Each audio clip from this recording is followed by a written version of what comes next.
Good afternoon, everyone, and welcome back. Sorry we're running a little late. We had a busy morning going through the budget. So we have the agenda for the special council meeting here for Tuesday, November the 12th, 2024. And I'm going to call it to order at 1:42 p.m. And I'll ask Councillor Fitzgerald to read the land acknowledgement, please. Thank you, Deputy Mayor Armour. I would like to respectfully acknowledge that we are on the traditional territory of the Anishinaabe under the terms of the Robinson-Huron Treaty Number 61 of 1850 and the Williams Treaties of 1923. We commit to acknowledge, learn, educate, create opportunity, honor sacred places, and take actions towards real truth and reconciliation in support of our commitment to walking the path together in respect, peace, and harmony for future generations. Miigwech. Thank you for that. Move on to adoption of the agenda, and I have a motion. It's moved by Councillor Renwick, seconded by Councillor Schumacher. Be it resolved that the special council meeting agenda dated November the 12th, 2024 be adopted as printed and circulated. All those in favor? And that carries. Do we have any disclosure of the pecuniary interest today? Not seen any. That's perfect. So we're going to move on to item 5. It's reports from municipal officers. I have a motion moved by Councillor Renwick, seconded by Councillor Schumacher. It's recommended that council suspend the rules for procedure related to speaking limits of consideration of the matter of development charges, and further that all rules of procedure be reinstated after the agenda item has been completed. All those in favor? That carries.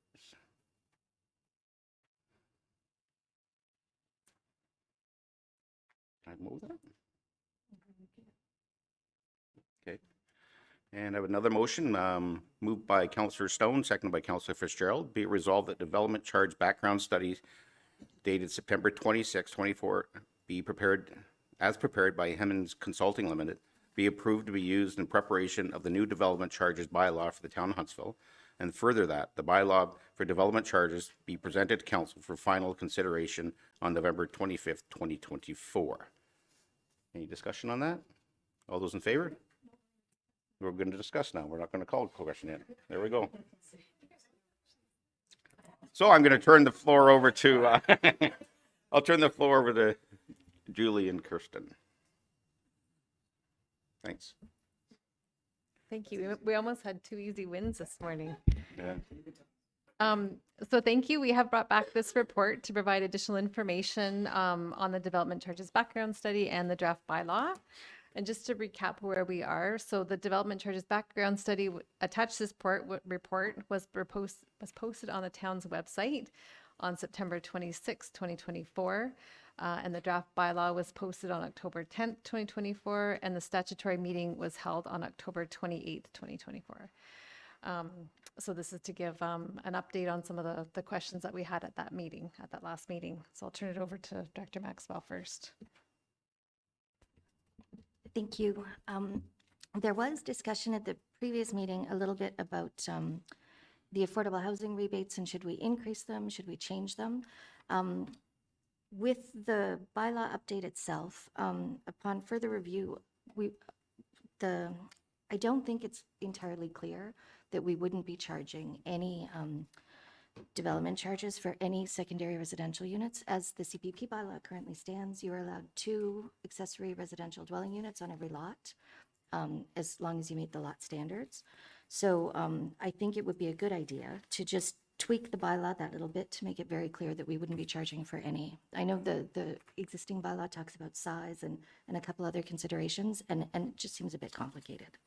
When it comes to purpose-built rental housing, we are waiting for the housing needs assessment to be provided from our consultant. We anticipate that they will be presenting at the December 9th council meeting. And at that meeting, we should be able to see what they're recommending, where the gaps are for our housing as it stands right now, what we should be trying to incentivize. And from that perspective, we were planning as part of the housing action plan that will follow the housing needs assessment. We'd be looking at all of our rebates for affordable housing, the entire program, and where we can update and amend it. So that would be something that would be coming in the future. There are existing discounts in the DC bylaw as it stands that are legislated, so we have to provide them no matter what, with the different rates for the different bedroom sizes. And council could always change that, but at the same time, if we don't know that we really want 2 bedrooms instead of 1 bedrooms, it doesn't really make sense to do it through this process as compared to through a separate housing action plan and then affordable housing program. With the affordable housing as it stands, right now we rebate building fees, planning fees, operations fees, if they're talking about, Doesn't have to go through all the same regulatory process as the development charge bylaw does. So having it as a separate standalone policy gives a bit more flexibility to council, that's all.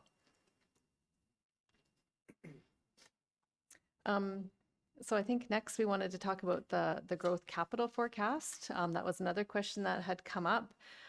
We do have that attached to Appendix A. And we have included a lot of justification as to all of the items and why they would be required for growth. We did have the question about whether or not these projects on the list would proceed if no further building permits were issued. And it is true, some of these would come off the list. We wouldn't probably need additional sidewalk machines, plow trucks, snow blowers for subdivisions, that sort of thing. However, a lot of these projects are on here that have a portion of growth, so it's not the full amount is attributed to growth. So those projects still would proceed whether or not we issue another building permit or not. We just might not be able to attribute a portion to growth. However, just given the trends in growth, it is expected that growth is going to occur in our community. It's likely that these items will be required to meet the demands in the community. So if council does decide to discount the DC or the DC rates or to bring them in over time, the expenses still would need to be budgeted for, and the costs would then primarily fall to be funded from the property tax. So the total amount of these projects is in excess of about $60 million. And if it is approved to proceed, then future budgets would include funding for the non-growth related share. So again, if the full DC isn't implemented, this will increase the amount of other funding that would be required to complete these projects. So I'm not sure if we want to, if we wanted to get into a discussion on each of these items, or. I think I'll ask the question. Do you want to go through the line by line item, and then we can discuss it as we go through? Does that sound fair to everybody? Councillor Morrison? I would say yes, it'd be good to put it up. Some of them we won't have much discussion on at all, but I know I've got some I want to talk about, but having it up there might tweak some more conversation. I think that's the census, so I think we'll just go line by line.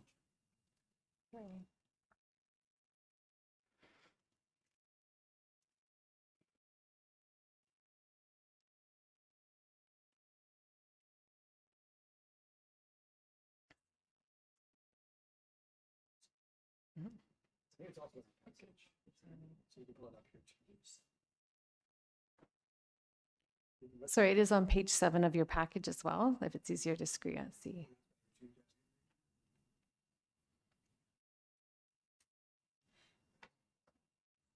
want me to go through it? So I'll get, go ahead, Julie, and you can proceed. I guess just go 111 at the beginning and.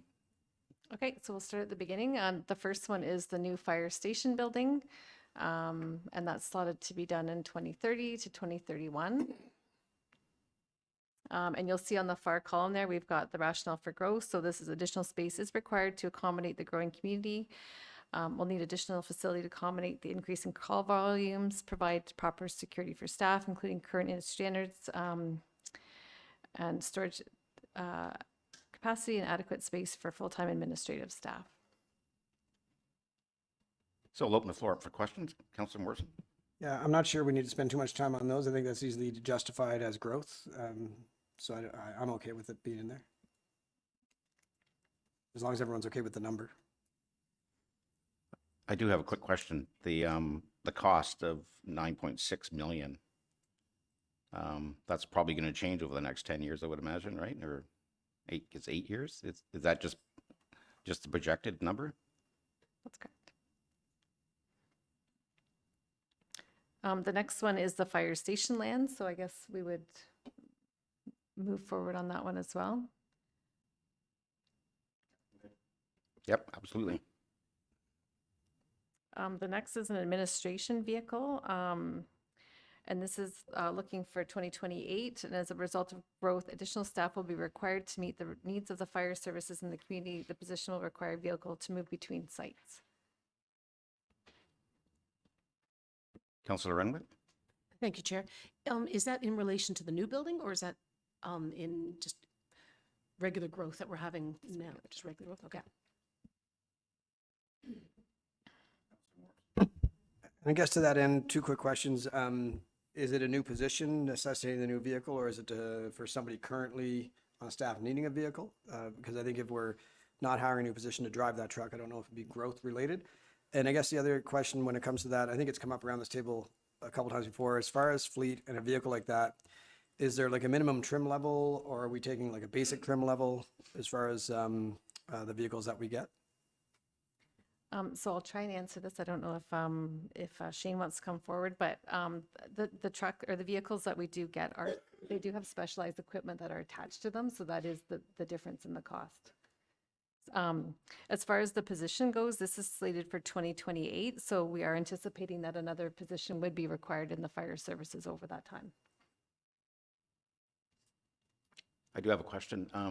In the capital we just went through, was there not a new truck this year and a new truck slated for next year also? So these are new vehicles. So the ones that were in the budget that we just looked at earlier, those were replacement of vehicles. Okay.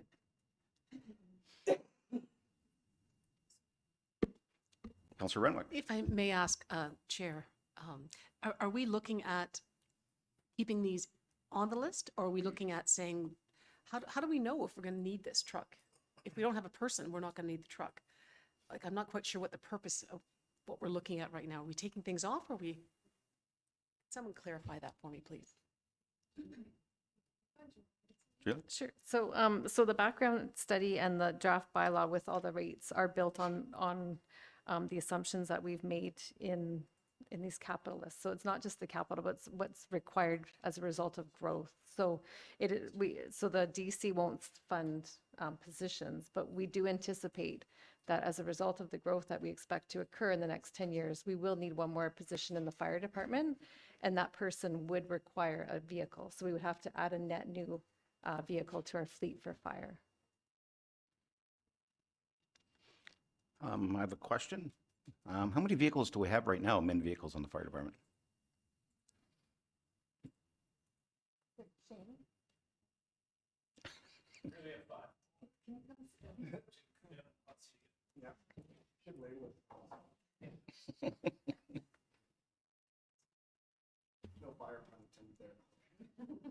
Thank you. Yeah, currently we have 5 admin vehicles. Yes. 5, so you're anticipating in the next 3.5 years, we're going to need another one. That'll give us 6 admin vehicles? Is that what I'm reading here? Yes. Councillor Clark? Thanks, Chair. So of those vehicles, how many are used every day? How many staff are using the vehicles? Basically every day somebody will be using those vehicles currently with the staff that we have, the staff that the fire has. Councillor Morrison? I guess twofold question. One, are those staff constantly on the road where they absolutely need a vehicle? And secondly, the second position or the new position, what position would that be? And what would they be performing? I can only speak to the vehicles. The deputy might be able to speak a little further to the positions and whatnot, but basically the vehicles, they can be used on an hourly basis or to the second. It all depends on call volume and all that kind of stuff. But again, I think that would probably be better answered by the deputy.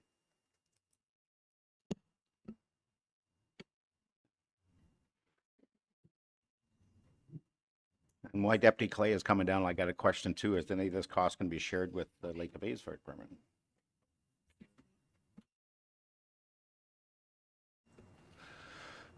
Good afternoon, everyone. Through you, Chair.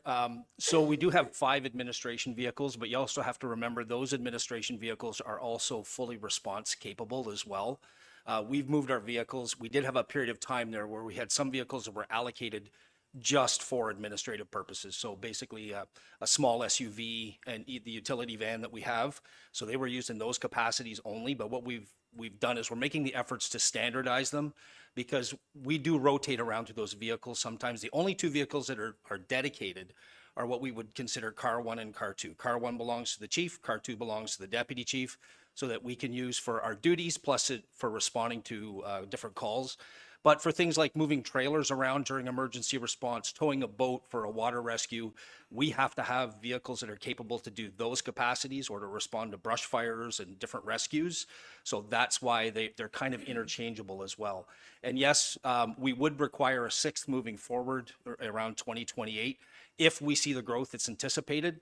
The pressures being put on chief administration with the staff that we have and the legislation being placed on us just requires our portfolios are getting bigger and our responsibilities are getting bigger. And to share the load at the top administration level is becoming a bigger challenge to support the staff that we have at the grassroots level. Thanks for that. And Councillor Cluchet.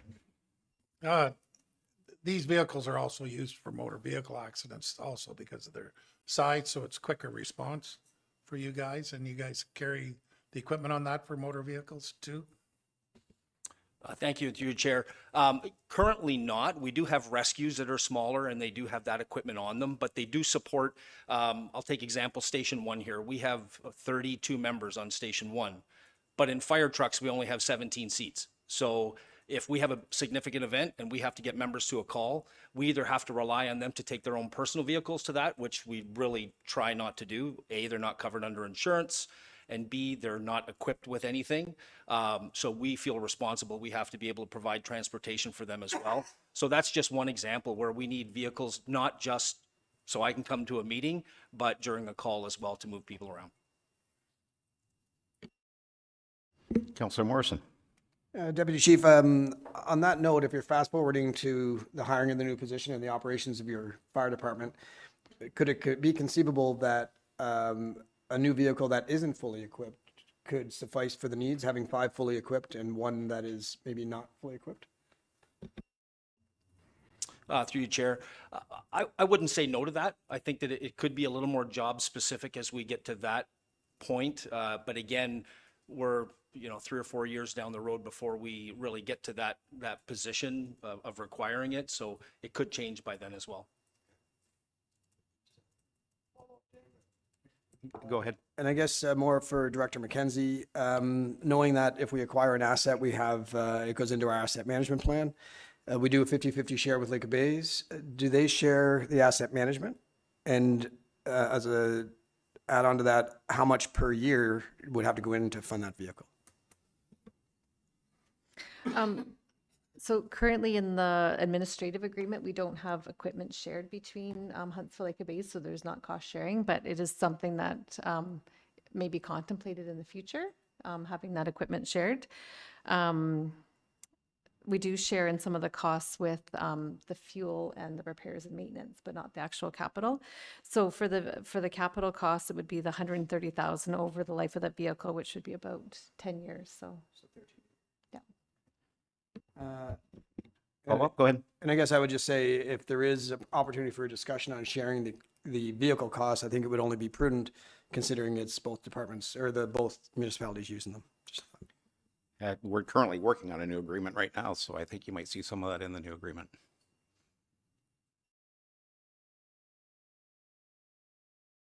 I guess that's it. And move right along.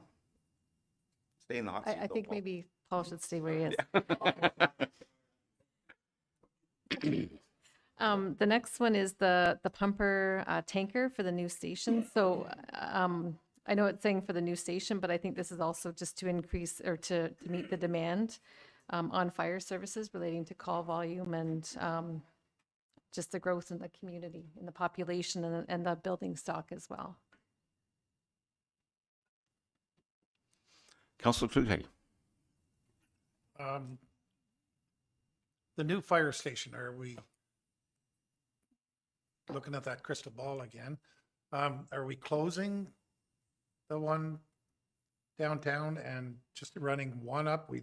Is any thought been put into that yet? Are we gonna have two or one really big one? What's the thoughts from the chief's? Through you, Chair. You can if you like, but it depends on the day. We have had discussions both ways. The development charges you're seeing here right now, though, is for a percentage of a new station that would be a replacement of what we currently have, if I understand that correctly. Yes. Councillor Clark? Thanks, Chair. How many pumpers do we currently have? Through you, Chair. One. We currently have one frontline pumper here in Huntsville and one frontline pumper in Port Sydney. So the one pumper we have now is enough to keep up with the demand we have? We are seeing a definite increase in regards to multiple calls being run at the same time. There was a shift. It doesn't happen every day. It doesn't happen every week, but definitely throughout the year, we are seeing significant times where a second pumper could be required. The way that our dispatching system is structured is that it's automated. So when a 911 call comes in, they already know at Barrie Fire, where that's our dispatching is out of, the computer tells them what they need to send. And it'll say that for this specific call, either a pumper, a rescue, an aerial, a tanker, or a multiple of for that type of call. If a pumper is already committed to a call and a second call comes in that requires one, it has to default to the next available pumper, which is now the next station. So if our pump is out on, we'll call it an insignificant call, a CO, no symptoms, it's a false alarm, and then a second call comes in requiring a pumper, it will pull from either Hillside or from Port Sydney or from Baysville, depending on which is the closest to the location. We had this happen just 2.5 weeks ago. We had a garage fire just off of West Browns Road, and our pump happened to be committed to a call out Ravenscliff Road. So it couldn't be in a worse location. Out near, how far was it? Probably about 6-7 kilometers out of town. And now we have a full working garage fire that required a pump to go there. We had to bring Port Sydney to that. We had to allocate a tanker to that. It just derails really what you want to do from the start. We're seeing more and more and more of that happening. Follow up, go ahead. Thanks. And just to follow up, so appreciate those comments. And I know there's always been a lot of cooperation between all the different departments. So I'm just wondering if we're adding, we'd be doubling, I guess, basically, if we have one now that is a pumper that is, basically sort of filling the needs, is the demand going to increase to the point where it would be double the demand that we're at right now? Because if we're taking one pumper to two, that's doubling what we would need. I'm just not sure if, I just need a little bit more information on that. If I can add to that, please, through you, Chair. One other consideration is when that frontline pumper is required to go out for service. We know that at least once a year it goes out for an annual. And when that happens, we don't have a replacement to stand in its place. We do have one reserve pumper at this time, but it is older and it doesn't have quite the capabilities of what we would consider our lead pump on our busiest station. And I know Shane would have numbers better than what I can provide, but there's a number of times throughout the year where that truck goes out of service. And until we can have EVTs in town, that service now has to go to Bracebridge. So now we take our lead pump and we take it right out of town altogether. And we've been without that truck for 2, 3, 4 days at a time, where that, again, we're using equipment that's not adequate for what we require it for. Councillor Clark? Appreciate that response. I'm just not sure if those issues are related to growth, though. And that's the issue with having this in the report. Those are all legitimate issues that you bring up, but I don't know if any of those are, I don't know how many of those issues are really directly 100% related to growth. That's my concern. Julie, go ahead. I was just going to say, just the additional information that I got from the fire chief was just about that. that they do feel that part, so this, they do feel that part of this is related to growth because we do have increased call volume because of the increased population as well as the housing stock. So we've had a significant increase in our assessments over the past several years. I also wanted to note, just interestingly, that this item was actually on the first capital plan that we ever did. That was in 2010. And it was listed as a growth item back in 2010, that it was going to be required several years down the road. Go ahead. Paul. Through your chair, with a follow-up to that, I understand it is related to growth. We are seeing a 40% growth in call volume approximately every 10 years. That's what our records are showing right now. So as we expand as a community, we will expand in call volume. That'll be continued. And the more calls we get, the more trucks have to roll. The more they have to be on the road, the more we see service, and the faster they wear and tear. So that really does tie into that a little bit, has to be considered.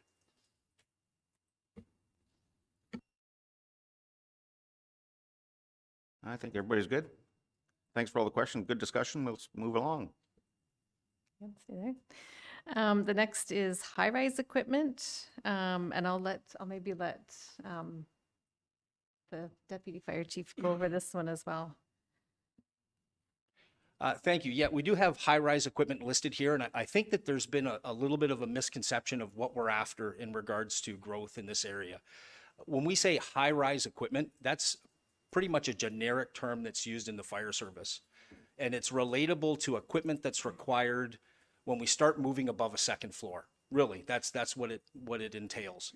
Yes, a high rise is anything 6 stories or greater, but this equipment is still utilized heavily in anything that would be a 3rd, a 4th, or a 5th floor, or what they would consider a large footprint. So any of our box stores, we had a fire a year and a half ago at Home Depot. We had Aben Graphics. So we've got big facilities that need to stretch hose lines in long distances. Our trucks that are responding are set up with only so much hose on it, and is generally for a residential fire. We have enough hose already preloaded and connected so that if we arrive at a residential fire, we can reach most aspects of a residential home pretty easily.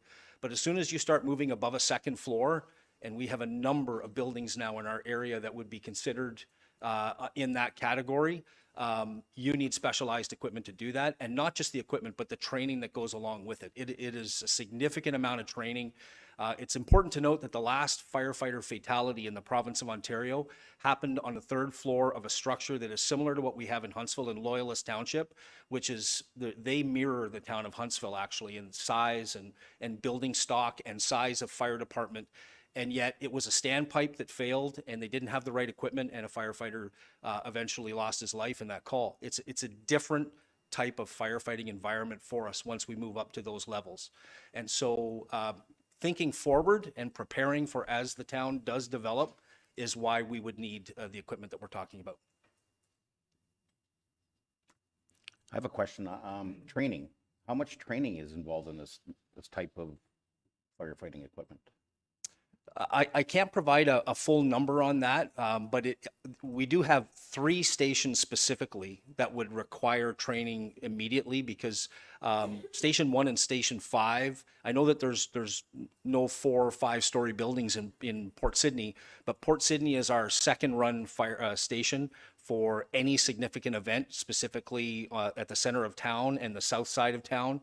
And Station 3 Hillside, they cover Hidden Valley for us. Their second run into Deerhurst and the facilities that we're looking at there, Deerhurst is continuing to grow and expand. And they have enormous structures that they're putting in that are wood frame and would provide a significant challenge for us. So it's not just one station that we're looking at. It is hours that are devoted to that. And equipment is one thing to purchase. It's not the biggest ask out of the 100,000. It is the staffing and the training involved for that, and facilities to train in. It's not easy to find someone that has a 3, 4, 5 story building that will allow us to just arrive on a Saturday and stretch lines, and we can't flow water because I can't go to the Holiday Inn and light a bedroom on fire. They don't let me do that but anymore. But so it's a facility of itself that we've looked at in regards to shipping containers, even that type of facility to add on to what we have down in Port Sydney already to be able to provide realistic training for our members.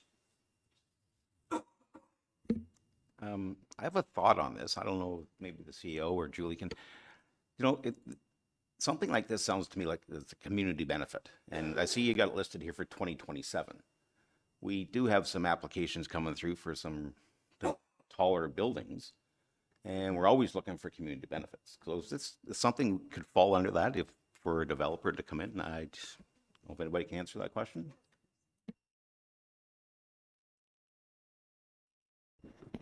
Sorry about that, Chair Armour.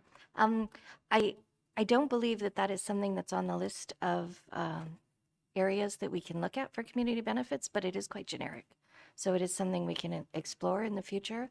However, I don't know how that percentage of that would be calculated, but as part of the heightened density discussion that is occurring currently, maybe it's something that we can look at. So.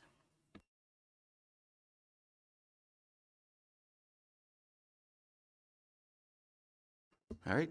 All right. Move on. The next one is equipment for the new fire station. So this would just be equipment that would have to accompany the new fire station building. So the next section that we're getting into is the library expansion, and you'll see there it's listed as 1.1 million, and this is only the growth related portion of it. And this amount was calculated by our consultant Hempson as an allowable amount that can be included in the for library services. So again, that's not for the full build, that's just for the growth portion that we could attribute to the library.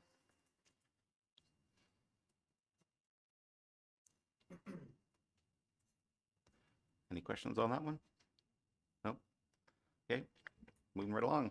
The next one is the library materials. So that again would just accompany the actual building. The library frequency identification system. So this is a system to help alleviate the potential need to hire more circulation staff by assisting patrons checking out the materials by themselves. So this would just be a way to deal with as they get busier, that sort of thing, that they don't have to hire as many staff and can serve more people.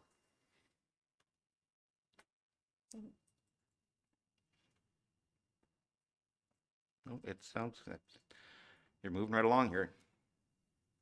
I should say our CEO of the library is here as well if I need to get any help here. The next one is the mobile library space or the book vending machine.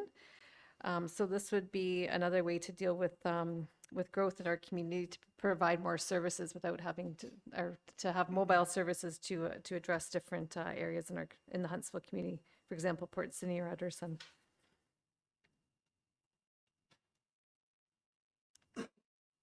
Excellent. Okay. The next one is we're over to parks and parkland. So this is a provision for new playgrounds and playground DC credits. So we actually have some new developments that are putting in additional playgrounds and structures above and beyond what's required. So collecting these funds would allow us to give them credits for the work that they're doing.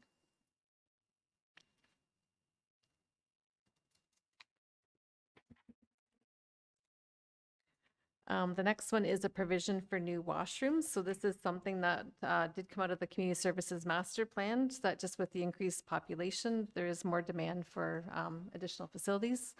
We don't have a location picked for this because that would be, we need to determine where the best location was for that. So these washrooms would be in the town core somewhere?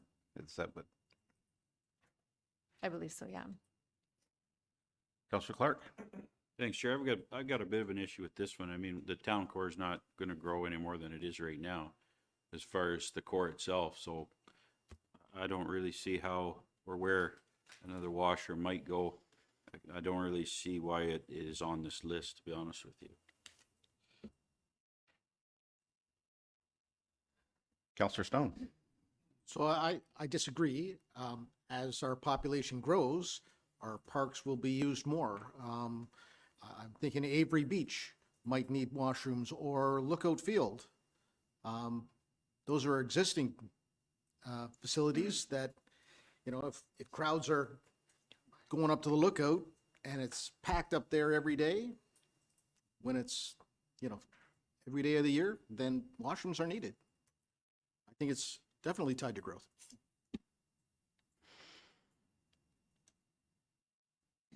Counselor Schumacher.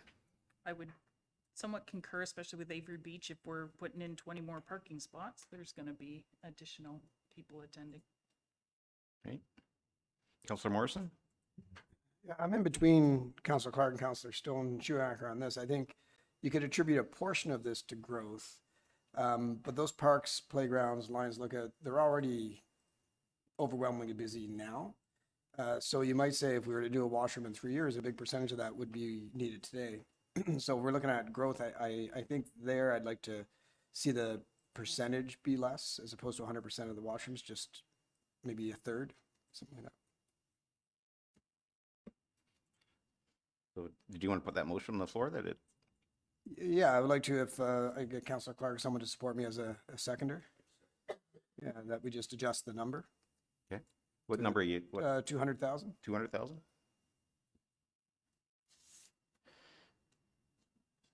Any discussion on that? Well, I can call the vote for it? Okay. Reduction? Okay. All those in favor of reducing that to 200,000? Those opposed? And that carries.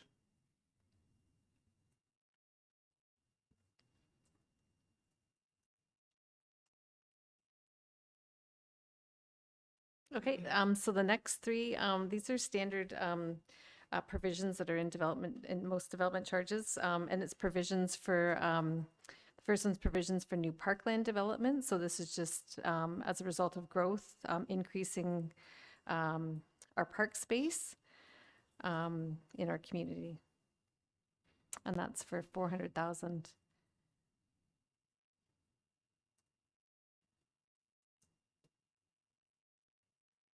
The next one is the provision for new water. Can I just had a question on that one, Oh, sorry.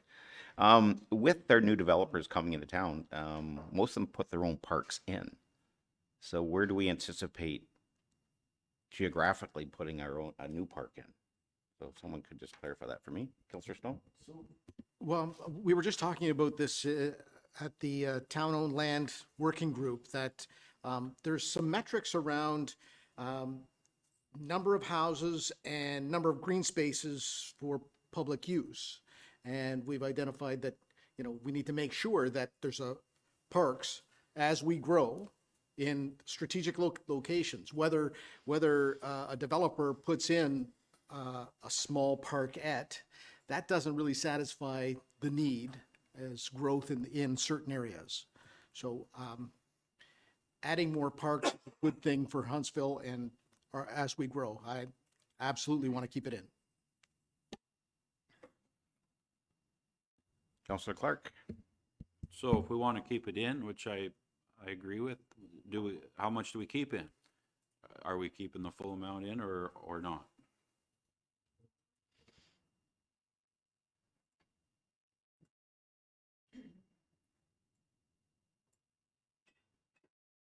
Does Councillor Morrison? I think on that one's tough because I don't have any idea what it costs to build a playground these days, and things are only getting more expensive. I'm comfortable with the number, only because from being on that town lands working with Councillor Stone, staff were looking at the increase in population and really trying to get more playground space, more outdoor space. So knowing that they're expensive, I'm comfortable with that number personally. I do have a question. So if we already have a development built, say, wherever Town Line Road, for example, and we have space up there and there's no more building taking place, is that really development, putting a park in there? Because the development's already exists. I can only speak to it from our group. Our group has decided that's what we're looking at is town-owned lands all over the town. And we're working on a formula for like how many square kilometers should have this many parks. So for instance, there's up Naughty Pine area, there's a few pieces of land there, and it's deficient in playgrounds. So we would look at existing town land. Plus, I would assume also town land that's been given for new developments. But I'd let maybe Director McKenzie if you have a follow-up on that, but that's all I've been aware of. I think I would pass that one along to either Director Maxwell or our Parks Manager. Thank you, Chair Armour. The current development standards that we have through operations talk about the requirement for size of parkland space for population. And so the challenge we run into with our current developments are that most developers are willing to put in a toddler's playground, but as Councillor Stone mentioned, it won't meet the needs of the community moving forward when we need another soccer field or the cricket pitch that we were talking about that one of the user groups looked for. So those are the sorts of things that we need to be putting through development charges. Okay, I see that later in here, cricket and such, but okay. Move right along. The next one is a provision for new waterfront development. So we do have $1 million in there. I think once we got moving on the waterfront strategy, I think we would be into a lot more than $1 million. So this is just the growth related portion of that. Is that for the stairs on Los Ilsa? Oh. All right. The next one is the provision for new trail development. So this is just with increasing population, there's just more pressures on our trail system. So it's just increasing our trail stock as time goes on.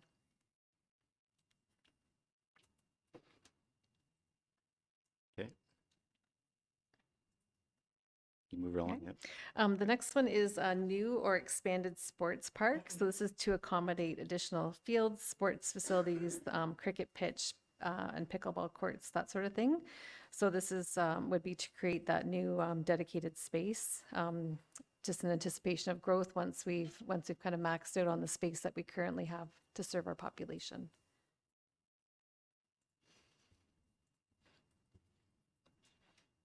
Okay, we're moving right along. The next one is the pickleball court. So this would be a new pickleball court, and this was something that that committee had recommended to put forward into the DC study when we had the user group requests come forward, in anticipation of an additional pickleball court being required in the future, but maybe not at this time. Councillor Morrison, you have a question on that one? I guess to that end, would that not be under the umbrella of the previous item, that expansion of sports facilities and whatnot? It's It does mention it up above too, so. Sorry, and yeah, it does mention it up above. The new expanded sports park would be more to the actual development of that park and then the facilities within it, and not necessarily knowing what, I mean, obviously we don't have a plan in place at this time, but it is to actually build that additional sports area, because we don't have a space currently that's wide open for a facility, a Right. sports facility. So that one, we don't have the exact costs on those ones, and obviously it would change over the next 10 years once we did a lot more investigation when the need's there. Right, okay. Yep, sounds good. Moving right along. Okay, provision for additional vehicles. So this is also within parks. So this is for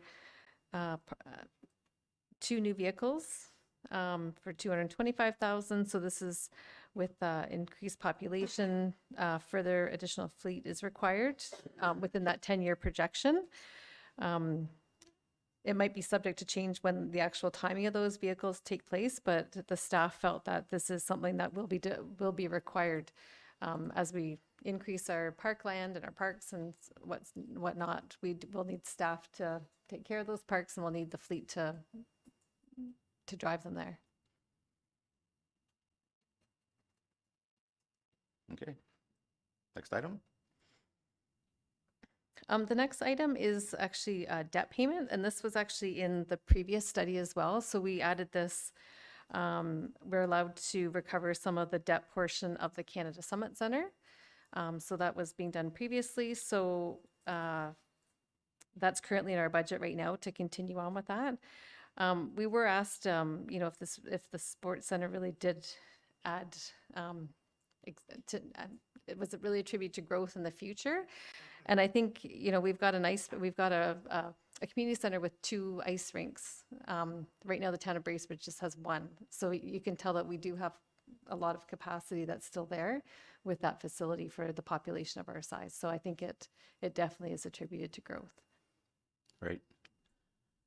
So those funds, the debt part that you say we can recover up to 95% of those, at what time can you recover that money? Once you have all that, the DCs collected for it, or how does that work? So sorry, I have it here, but included in our budget and past budgets, we actually have an amount that's included that's funded from, that helps us reduce the levy. So I believe it's 134,000 Didn't see already that in it. So included that's in where that. that's coming from. Yeah. Okay, perfect. The next one is the sledge hockey. And the note here is demographic growth in our community brings in new and varied interests as well as increased number of people with similar interests. And so that's for the 200,000 with 70% attributed to growth. Councillor Clark? Thanks, Chair. So this one, you know, I look at this is an old past request. I don't really look at this as related to growth. It's more related to a user group that's requested it at some point at different times in the past. I struggle to see this one as really related to growth. Yeah. Councillor Morrison? Yeah, I'd concur with Councilor Clark on that. It was originally slated for when the rink was first built. So it's not a new ask, and I don't think there's an exponential growth planned in the next 8 years for people needing to use it for sledge hockey. So I think it'd be great to have, but I don't see it as a growth related item. Councillor Cluche? Through you, Chair. Yeah, I concur with my two fellow councillors. 200,000, I wouldn't even touch what it would take to put this in. First of all, you wouldn't want to touch the Don Low Arena to do this, to remove stands, and the junior dressing room would have to be gone and quite intensely for this amount when we do have this program in Gravenhurst that covers Muskoka. I personally don't know any players from Huntsville. I wish I did, because I commend anybody that does do this. But I think the program is kind of an all Muskoka program, really, and I think Gravenhurst covers it quite well. So I can't see it being any use being in ours at this time. Thank you. Councillor Fitzgerald? Thank you, Deputy Mayor Armour. I tend to agree with what's been said around the table, that it doesn't seem to be something that's growth related. And again, with the comment that we have the ability to have sledge hockey in the area is a good thing. I know we have had events and they managed to pull them off at the arena somehow. Maybe less than ideal, but for me, I don't think this should be in here. Councillor Schumacher? Thank you. Yeah, no, I don't see it as growth related. It is an ask back from 2010 when the facility was built to meet the needs of the accessibility community. It is on record as a barrier to this community, and we have it in the budget, so, or like further to process. So I'm happy with it being considered 2027 and further on. But to Councillor Cluche's point, we have had people come forward to accessibility. If you build it, they will come. I think you said that once about the ice rink. Councillor Clark, just. Thanks, Chair. Did you want to- I'd like to put a motion on the floor that we remove it from the list.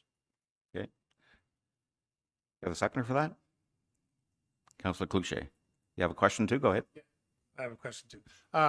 If we build our new outdoor sports facility, we will build it, so hopefully it'll be built to accommodate the sledge hockey. There you go.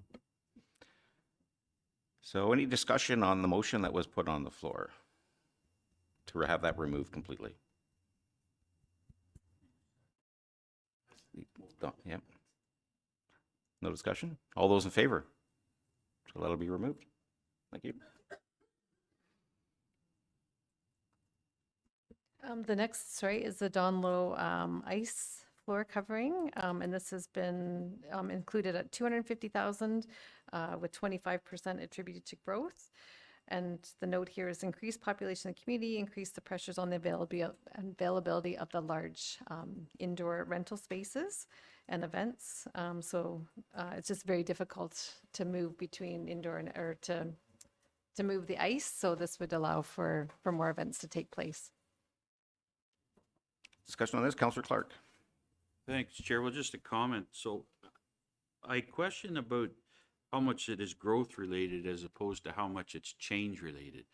You know, there's been changes that we've made in service levels at the arena. So I question if this is 100% about growth or if it's more about changes that we've made that now we're needing to react to. So not sure about that one. Councillor Fitzgerald. I appreciate the comments, and I think that what we're going to have with the estimated growth is we will have a demand for larger facility, which I don't know if we have one that would accommodate the number of people. So this is preparedness for growth. It's not, you know, reactive growth. We're preparing for it. So at a 25% calculation of costs that based on growth, that if we grow as expected, will this space be utilized because of our growth? And for 25% of the costs, I think I can justify that in my mind. Okay, I have a comment. We just dealt with this the last meeting where we said grant money and then other funding. So do we need to actually put it in the DCs, or can we just remove it completely from here because we already dealt with it? Sorry, so if we do remove it from this list, then we cannot use DCs to help offset the cost of that.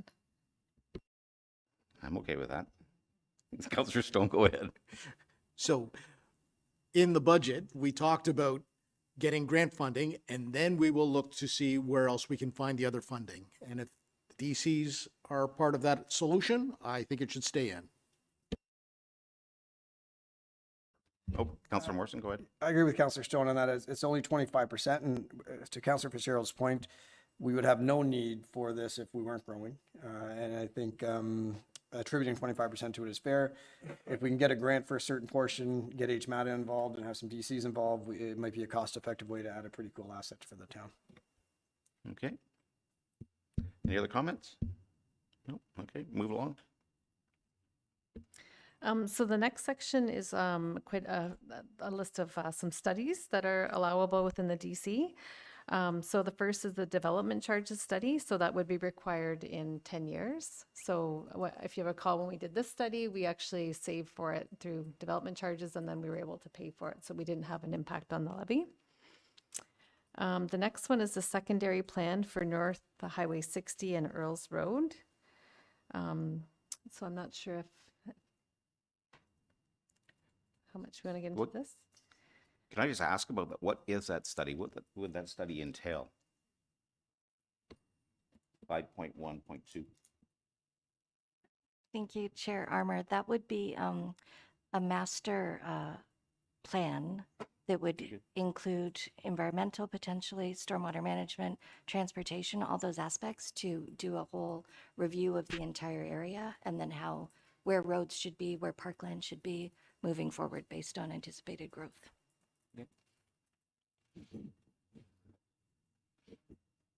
Good. We can move right along, Julie. The next one is the official plan review. So this is to take a portion of that as well. So it should be 50% on that one. To provide a blueprint on how the municipality should grow over the next 20 years. Okay, so the next one's the intensification strategy.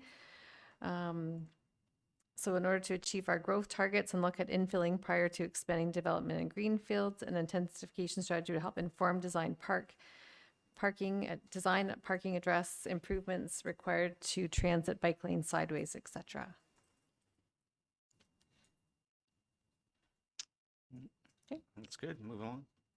The fire master plan. So this is a strategic plan that will address the community plans for future needs of fire services. Councillor Morrison sorry. has a question. Yeah, again, it's at 100%, and if we didn't grow at all, would we still need a fire master plan? Good question. I'd like to take that one.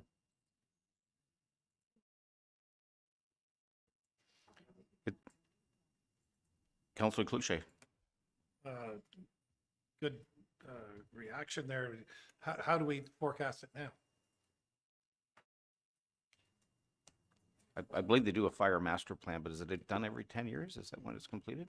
Because we just completed one 2 years ago, did we not? Or I a year can't ago? remember. Don't know, but I mean, is this the future growth or is this it's in a normal occurrence now, is it not? Yeah, through your chair, you're correct. It's not necessarily related to growth. The scope of the fire master plan would be dictated by the growth of your community, but it's prudent to do one approximately every 10 years. And that's the longest you really should go before you look at your fire master plan. Councillor Morrison. So as a follow to that, I mean, obviously I love seeing stuff come out of DCs as opposed to hitting the reserves of the levy, but would you say, Deputy Chief, that because of growth, it's a bigger scope, it could be a bit more expensive, and therefore 10% could be attributed to growth or something like that? I think when you're looking at it in related to growth, I guess it depends on how you're growing. If you're growing in regards to commercial properties, then the fire master plan is even more significant because the hazards become bigger and more significant. So it could be that fire master plan has to be moved up even if you see significant growth in those areas sooner than the 2031 timeline to it. Could it be related to 10% of it? That might be on the light side. Okay, and obviously bigger apartment buildings are coming, higher apartment buildings, so yeah, okay. Councillor Cluche has a question. Do we happen to know what it costs now? What the last one cost us? The last one we did actually was a grant, and it was through Lake of Bays, and it was $100,000. Yeah. All right, thank you. Good. Councillor Fitzgerald. Thanks, Deputy Mayor Armour. Just a question. Some of these studies and reviews are legislated. I wonder if we can denote or explain which ones we have to do and we have no choice to do. And then it might be easier to determine whether they're growth related or not. Does that sound reasonable? I think Julie has that answer. I'm not sure about the official plan review, but I believe for the rest of them, I don't believe any of them are legislated.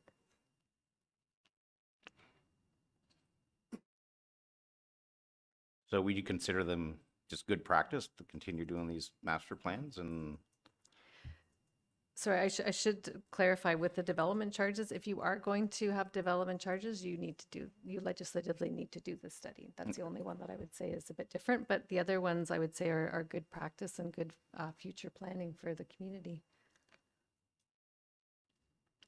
okay, Councillor Morrison. I think that I'd like to put a motion to amend to put that number down to 25%.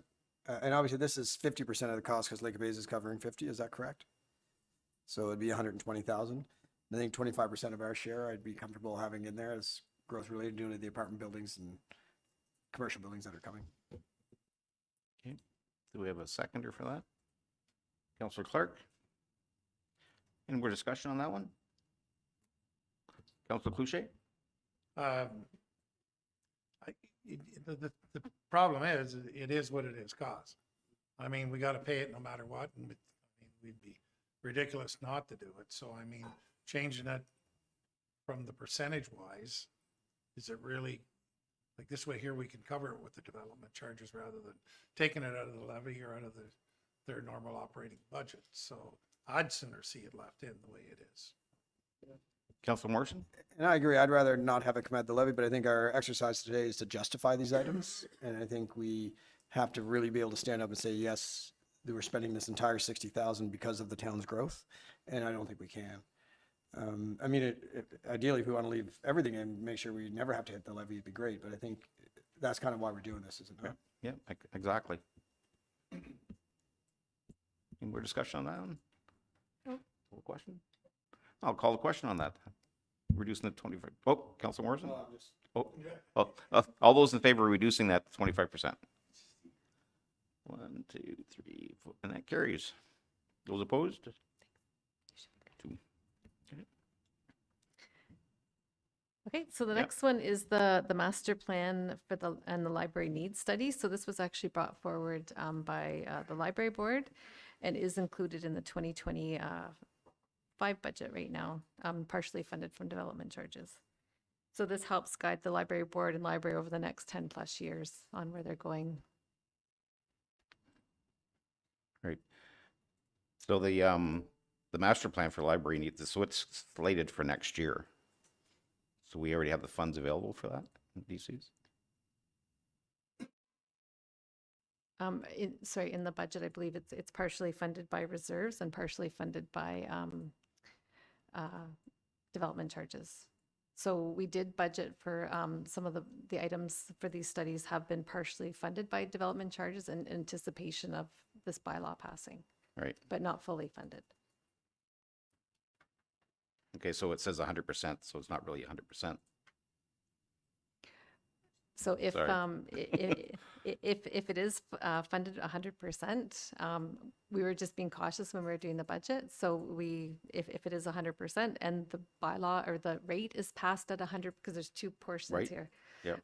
Because if the rate's only passed at 50%, Right, okay. then it's less money that can be. So if whatever is done in this process and whatever bylaws approved, then we'll certainly bring back any deviations. Okay, I get it. Councillor Fitzgerald? Another crazy question is to coin Councillor Stone over there. If we had no growth, would we still do this study? My understanding is that right now the library isn't big enough for the population that we have, and that's based on some libraries library standards that have been set, I think, provincially.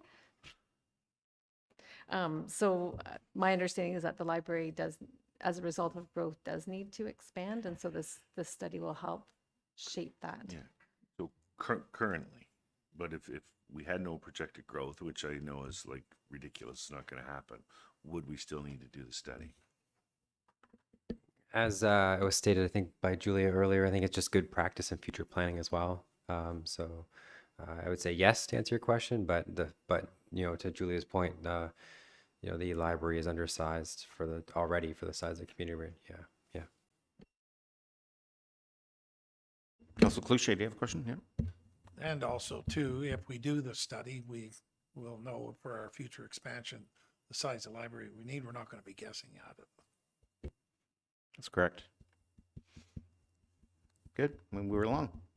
Okay, so the next is a recreation master plan. So that's the plan to inform and deliver the stated goals and objectives of the town's community service division and parks division. So this does again help shape where the community is going over the next 10 years, and where the growth will need to be addressed. Okay. The next one is a transportation master plan. So this is a study to optimize public transportation due to new developments and population increases. Yep, I think that's important, for sure. The one after that is stormwater master plan. So that's a stormwater study to identify impacts on developments on stormwater infrastructure. Okay. I'm going to have Brandon come down and speak to this one.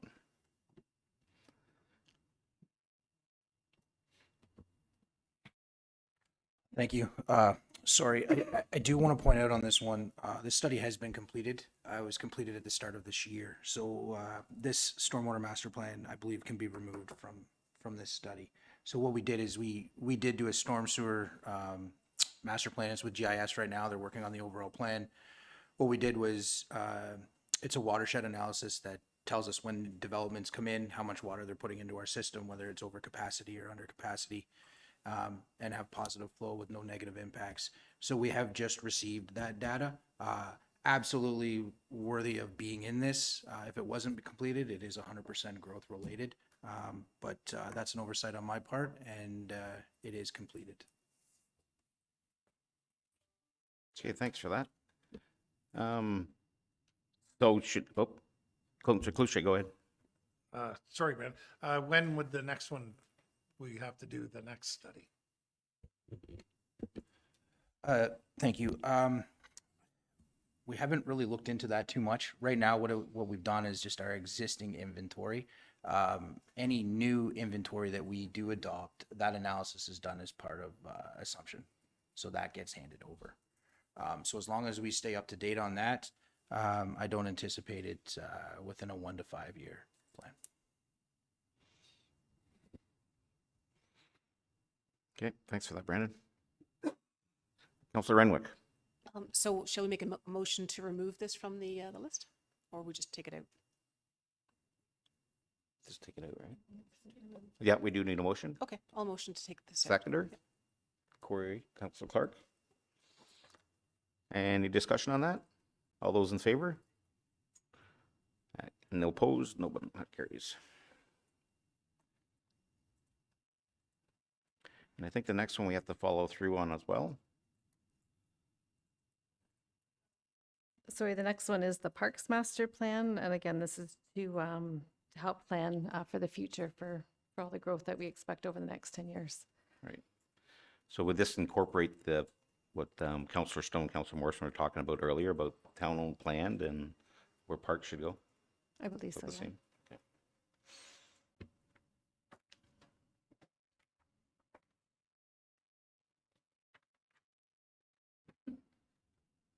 Okay. Okay. Trails Master Plan. Okay, so this is the last of the studies. So this is the Trails Master Plan. And again, this is just helping to have a guiding document to help plan for where we are putting those trails in the future.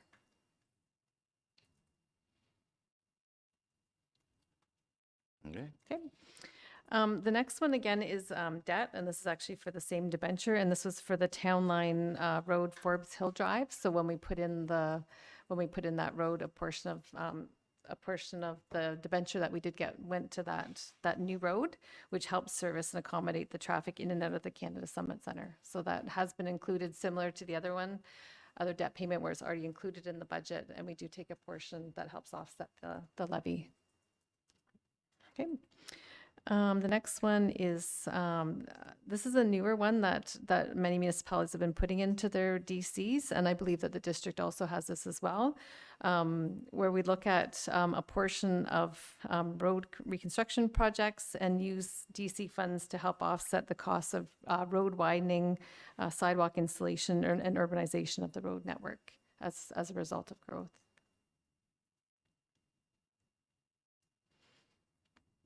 You're doing a great job. Sidewalks on Highway 60. So this is, there's increased developments fronting Highway 60 that require greater pedestrian connectivity. Yep, another good one. Okay. Widening and urbanization of Haynes Road between Center and Highway 60. And again, there's increased roadway use from developments and population growth, which warrants upgrades, including sidewalk, road widening, sidewalk installation, and urbanization of road network. So is this the section right along in front of the Fresco and area where the new, isn't there a Trans-Canada Trail runs through there too? Along the side? Okay. So Brandon, can you come down? Seems like a lot.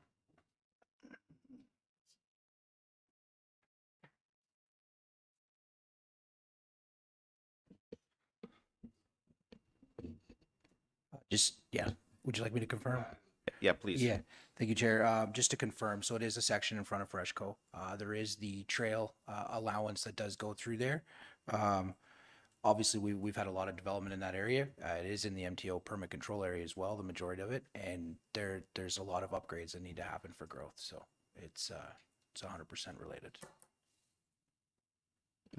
Councilor Cluche. I think we did talk about Highway 60, the new hydro line there. Was that the extension?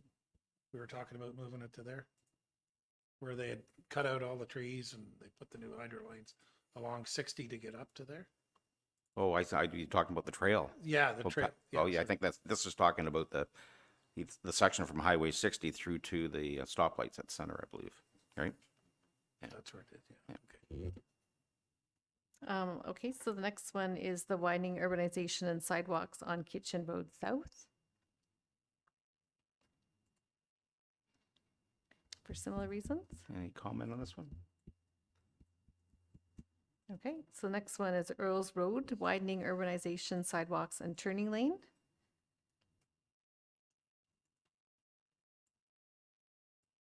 Okay. Okay. The next one is a new pedestrian crossing. We haven't indicated exactly where this pedestrian crossing is because I think there's some discussion on where it will need to be located in the next several years. But we do have it's an increase in population growth, warrants upgrades for trails for connectivity for the health and wellness of the community. Is this where we're parked down for the Hunters Bay Trail? Is that what you're thinking? It could be there, Could be yeah. there, okay. I'm not confirming that. No, I'm no, not that's an just, I know engineer. we had that discussion earlier, so I just curious. The next one is Chaffee Township Road widening, urbanization, sidewalks, and turning lanes. And that's as a result of increased developments and population in that area. Right, Councillor Clark? Thanks, Chair. So we've got it down as 50%. I question a little bit if that is not quite enough. I mean, I would say that there more than 50% of the is due to growth because of all the extra homes that have been built in there. So I'm wondering about that 50% number, if it's a little low. Councillor Renwick? Thank you, Chair. I would say exactly the same thing. I was surprised that it's only 50%. I think it needs to be at least 75 or 100% if it's growth. It is growth related. Would someone like to put that motion on the floor that we increase that amount? Councillor Renwick, seconder for that? Councillor Clark? 75. 75. Oh, sorry. 75%? Any discussion on that? All in favor of increasing that? And that carries. Good. Okay, so the next one is the sand dome and structure. And I will just also talk about the next one below as well, the new public works building. So those two would probably come hand in hand around the same time. And this is, we've got that at 25% for the sand dome, and then we've got it 38% for the new building. I just wanted to note in the actual DC study, it's showing $3 million as related to growth, and I adjusted this number just so you could see, because that's what we had in our growth our budget forecast. So this is $3 million as attributed to growth to be funded through the DC study.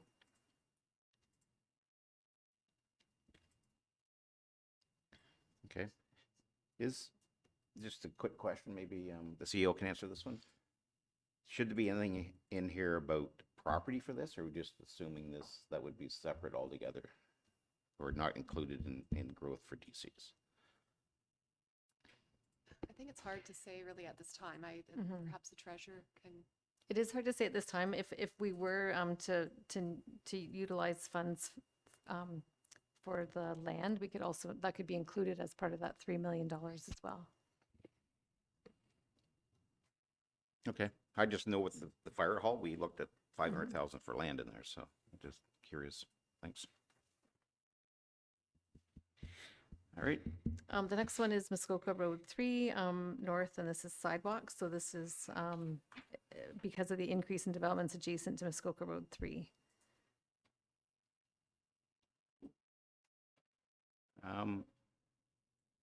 Just a quick question on that one. With the district recently widening that road, is there still room for us to, like they just widened Muskoka Road 3, I think from Williamsport down almost to the school, Spruce Glen School? Through you, Deputy Mayor, they did. We did present a report back on that. Based on the existing width is how they did that. And it's a little bit substandard to what we have in our development standards as far as width goes. The district has said too, should we wish to do it, we're going to have to widen the road extensively to put in a separation for a sidewalk. So what we have right now is a little bit substandard, and we would like to correct that over time. So. Okay. Councilor Morrison? Yes, Brandon, any timeline at all on that? I know there's a lot of kids walking down that road to get to Spruce Glen School. And in the wintertime, it's not very safe, so I don't know, is that imminent or 5-10 year plan? Through you, Deputy Mayor, right now, I would say somewhere within a 1 to 5 year plan. We can definitely start the consultation with the district at our monthly meetings, and see what that looks like. With them of just redoing the road, it would have been ideal to kind of elaborate onto that when they were doing that under construction. We were a little bit late to that game, so it's going to take some planning to do that. So somewhere within the 1 to 5, we can hopefully have a plan in place. Okay, thanks for that, Brandon.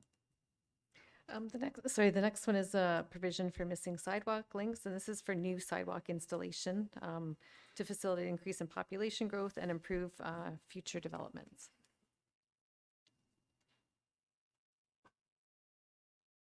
Don't say anything. Everybody likes sidewalks. Oh, Councilor Morrison. So we had a presentation from Steve Herner here about some of the sidewalk planning, and I don't feel 100% the way he did, but I think some of it was very justified.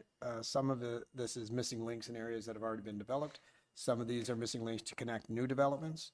So I don't know if it's that, I'll speak more to Brandon on this. Is that something that you can really attribute to growth in your mind? And if so, I'd be fine with that. Through you, Deputy Mayor, I was hoping I get a chance to speak on this. So I was part of that presentation for the sidewalk master plan. I was part of the design of what we did on that. Part of the sidewalk master plan is to how to be efficient with existing sidewalks. The other part was to development at the time.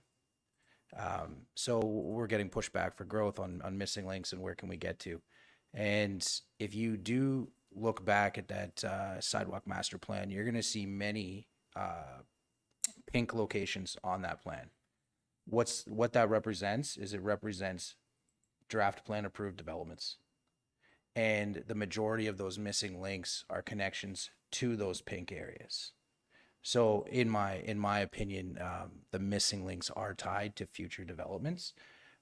We have been working off this plan already for about 4 or 5 years, installing those. But when we did do that, a lot of it went to those pink areas to represent, here's what we have as draft plan approved. Here's what could be built in the next 10 years. That ties into your transportation master plan. That's also going to tie into your sidewalk master plan, and 100% growth related. Okay, Julie? The next one is a plow truck. So this is with the projected increase in developments and population. Additional fleet will be required. And again, this is over 10 years. The timing may be subject to change. So we do have it at 2027, 28, but staff have confirmed that this is definitely anticipated as a requirement of growth. The one after that is another plow truck, and for the same reason. So this would be 2 new plow trucks over the next 10 years. Councilor Renwick? Sorry, I have that puzzled look on my face again. Did we not in the budget approve 2 plow trucks for the replacements as opposed to new ones? So we'll have 4 in total, but okay. 2 we're replacing. Thank you. I think the key to this too is that if we don't develop the road system that requires the plows, we won't be purchasing the plows, That's right?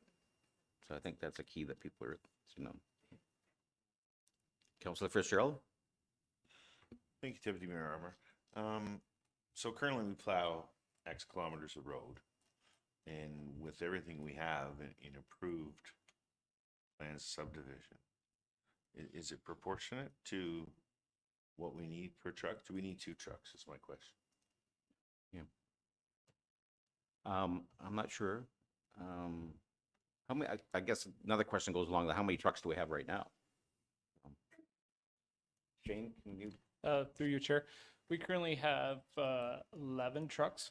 Again, this is what the consultants have come up with, this big master plan saying, okay, in 10 years, the growth is going to be this big. So they're projecting that with the town going this big, obviously we're going to need more equipment. So I'm in agreement with this. I think we do need this if it's going the way it is. But to what you said, Chair, if we don't happen to get the growth, then we don't need to buy these equipment. So I hope everybody realizes it's the growth that we got to think about, not what we have currently. Just to follow up on that. Oh, Folk, go ahead. Thank you, Deputy Mayor Armour. So I'm trying to get my head around it, and if we are adding 2,000 residential units in the next 10 years, and they're in concentrated or focused groups of anywhere from 90 to 150, I guess that's why I'm asking, like, per kilometer of road or residential road, do we need two? And it's a big commitment in DC's here, Yep. and a bigger commitment in the levy. Yep. So I think we should, is it worth asking the question to get it right now? Right. Good question. Councillor Cluche? I think when you got to take the look at it, I don't think we're like that. Our dense growth is, our mileage of roads is not growing immensely. So I think you got to look at what type of equipment you're going to use to do the subdivision. Is a plow truck the right piece of equipment to go in and do in a small subdivision, or smaller dead end streets that we seem to be coming up with? So is a plow truck the right idea? Like maybe one, but two, maybe instead of spending the money on a plow truck, spend it on a different type of apparatus that does a different style of operation, a job for snow removal. So that's something I think we should look at rather than doing two. Maybe look at doing one and coming up with some other type of apparatus. I see there's snow blowers in here, but that's for the operation for snow removal. But is there another item of snow equipment that we could buy as an asset rather than just another plow truck that is cramped tight doing small subdivision streets? Right. Councillor Clark? Thanks, Sherry. All good comments. So I think we've got about 400 kilometers of roads about in the town of Huntsville. So I don't know how many kilometers each truck would be responsible for, but that works out to 30. If we have 11 trucks, that's 36 kilometers per truck. So if we're adding two more trucks, that's an extra 72 kilometers of road, I think. Just quick math that we would be then accounting for with two more trucks. So are we going to have 72 kilometers more roads in 5 to 6 years? I don't know. I think probably not. And I think this will be the same conversation as we go further down the list with snow blowers and whatnot. Right. Councillor Morrison? I guess to that effect, maybe get some advice from our CAO and our treasurer on this. We can't really predict the growth. To Corey's point, to need two plows, you would need a lot of roads to make that work. But what if we don't include it in the study, and lo and behold, we do get that increase in roads, we can't use DCs for both plows if it's not in the DC study? That's the only thing I'm concerned about. So, CO Corey, like, is that something that's... Yeah, thanks very much, Chair Morrison. So that's the big issue. We only know what we know, and we can only project based on the projections that we have. So just looking at projected growth and what the consultant's working on, it's the best information we have.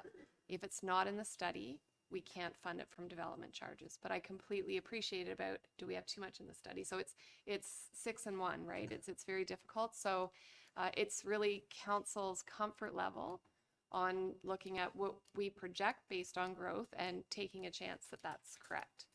But once it's not in the study, it's not in the study, and it can't. As a follow-up to that, is there any downside to including it? Because I think, no doubt, two new plow trucks, replacement's different, two new plow trucks would only be for growth. But is there a downside to having it in there in the DC study, should we may not need one down the road? And I'll defer that to the treasurer to speak to that. Thank you. Sorry, just looking at just some of the comments, and perhaps maybe if we have two plow trucks, two snow blowers, and two sidewalk machines, maybe if council's not comfortable with that level of growth, maybe we do half of each of them. So just do one of each of them. That could be one suggestion we could bring forward. But sorry if I may, Mr. Chairman, so I think the question was, what's the effect if we leave it in and it's the development charges are higher?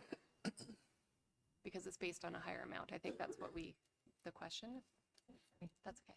Yep, so this is our best estimate of what we think is going to happen in the next 10 years. So obviously there will be changes that happen over 10 years. So we're not going to have the development charge police come and get us if we put it in and then we don't have as many roads. So we're just trying to plan for the best thing that we can right now. So I think, again, if council's not feeling that we're going to have that level of growth, then they could remove one. And if I may just to add to that, if we leave 2, 2, and 2 in, it's higher development charges that are paid. If council or committee wishes to reduce it to 1, then the development charges collected will be lower. Follow up? Go ahead. Let's follow up to that. There's two things at play here, of course, is having stuff in the studies to make sure we can fund it from the DCs, but then the impact on the increase in DCs. Right. And if it's in there, do we have to then increase the DCs in relation to the total cost of the DC study? Or could you say, okay, we have some in reserves, because we're going to index the DCs as well. So I wonder if that's, like, I'm on the fence, because I don't know if we have an actual study or a plan that shows our expected growth in kilometers, as Councillor Clark's talking about. If we have an expected growth plan of 72 kilometers over 10 years, then I think it's totally justified. But I don't know enough, right, to know if it's worth leaving in. And I also we're going to have discussion about how much of an increase we want to do on DCs. And I don't want this to force the issue to make us do that. But then I don't want to have an issue down the road where we do need the second plow and it's not in our study. Having a real tough time with that one. Go ahead. I think if we did if council did decide just to do one of each of these, and there was a drastic increase in the number of roads, we could probably go back and justify why we needed to purchase 2 instead of the 1. So yeah. Excellent. That was going to be asked. That was going to be my question. I want to ask it. Councillor Cloutier. Do we have to specify a plow truck? Can we cut the one plow truck to 250,000 and just put snow removal equipment? Go ahead. So I'm not sure where the 250,000 comes from, but the 510 is the amount that we're anticipating that a plow truck will Yeah, cost. exactly. But like, so I'm looking like a snow blower is 180, a plow truck's 510. So, in that $250,000 to $300,000 range, we could get a piece of, as I said earlier, piece of snow removal equipment rather than another plow truck to do these small subdivisions and dead end streets. But just throwing it out there. Yeah. Councillor Clark. Thanks, Chair. Well, I can't speak for everybody else, but I'm not confident with keeping 2 of everything as it relates to the snow-related equipment, because I'm not confident that we will have 70 to 90 plus more kilometers of road in the future. So I would be comfortable with changing those to 1s. Is that a motion? Yeah. Councillor Morrison? Yeah, to that effect, I tend to agree, but I like Councillor Cloutier's approach there. If we know there's going to be 1s, we might not get 72 kilometers of roads, but we're sure as heck looking at a lot more sidewalks. So that could be the connectivity plan and everything else. So if we have a $250,000 line item for miscellaneous snow equipment, it may be some kind of snow removal truck, or it may be another sidewalk plow. I think that's more likely. So I think we have an option. We can either leave the number of sidewalk plows in and get rid of the plow, or we can have a $250,000 line item for miscellaneous. Either one of those I'd be comfortable with.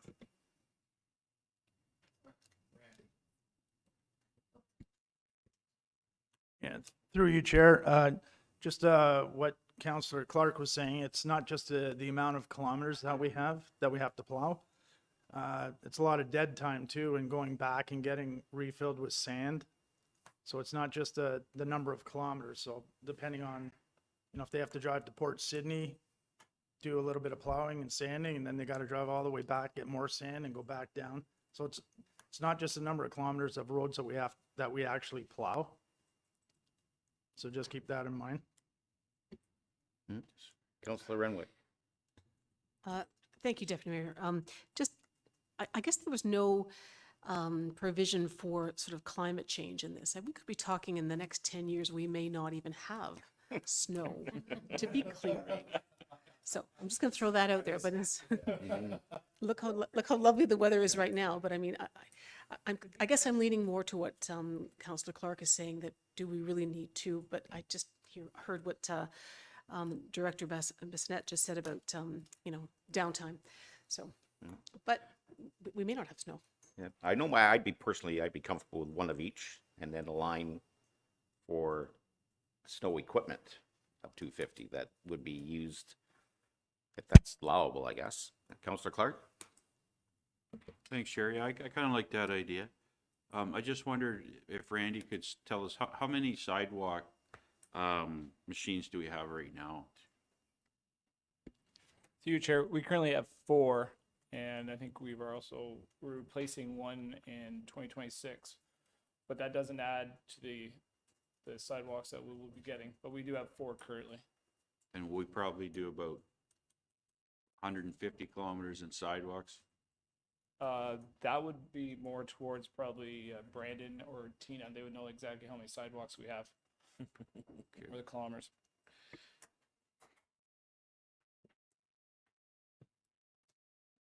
Does anybody have that? Do you guys have that? Yeah. There we go. Don't forget about. Go on down, Tina. Don't forget about. You can sit at the front over here if you like.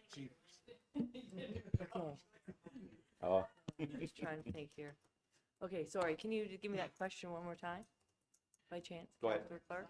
Thanks. I just Yeah. wondered how many kilometers of sidewalks that we currently maintain with our sidewalk snow removal equipment. So we have about 40 kilometers in Huntsville, and we do maybe just a half a kilometer in Port Sydney. So about 4 to 5 kilometers. Okay. Councillor Stone. So, we need more sidewalks done already. We have some significant developments being made through planning that are going to all have sidewalks within their developments. I'm thinking about the one on Earls Road where there's over 900 units going in. We're going to need 2 more plows for sure. So the sidewalk plows, I definitely believe we need 2 in here. Okay, that's good. Madam CEO. Thank you, Deputy Mayor. So we also have a resolution from council that anytime we do future road construction, that we're to look at pedestrian access. So even if it's existing roads as well, not just new development. So. Yep, that's good. Councillor Clouche. Can I put a motion forward? Absolutely. Okay, I would like to put a motion forward that's going to cover a fair bit. 1 plow truck, 1 snow blower, 2 sidewalk machines, and 1 snow equipment apparatus for $250,000.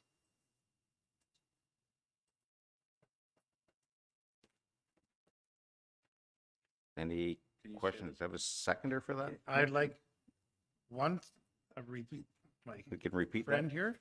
So one plow truck, 1 snow blower, 2 sidewalk machines, and 1 snow removal piece of equipment for $250,000.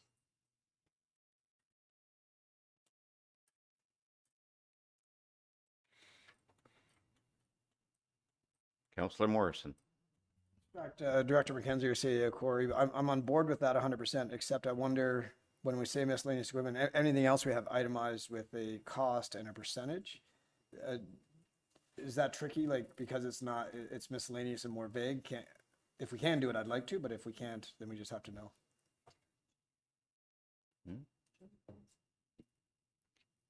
Ask Julie? Yeah, I thought Julie was.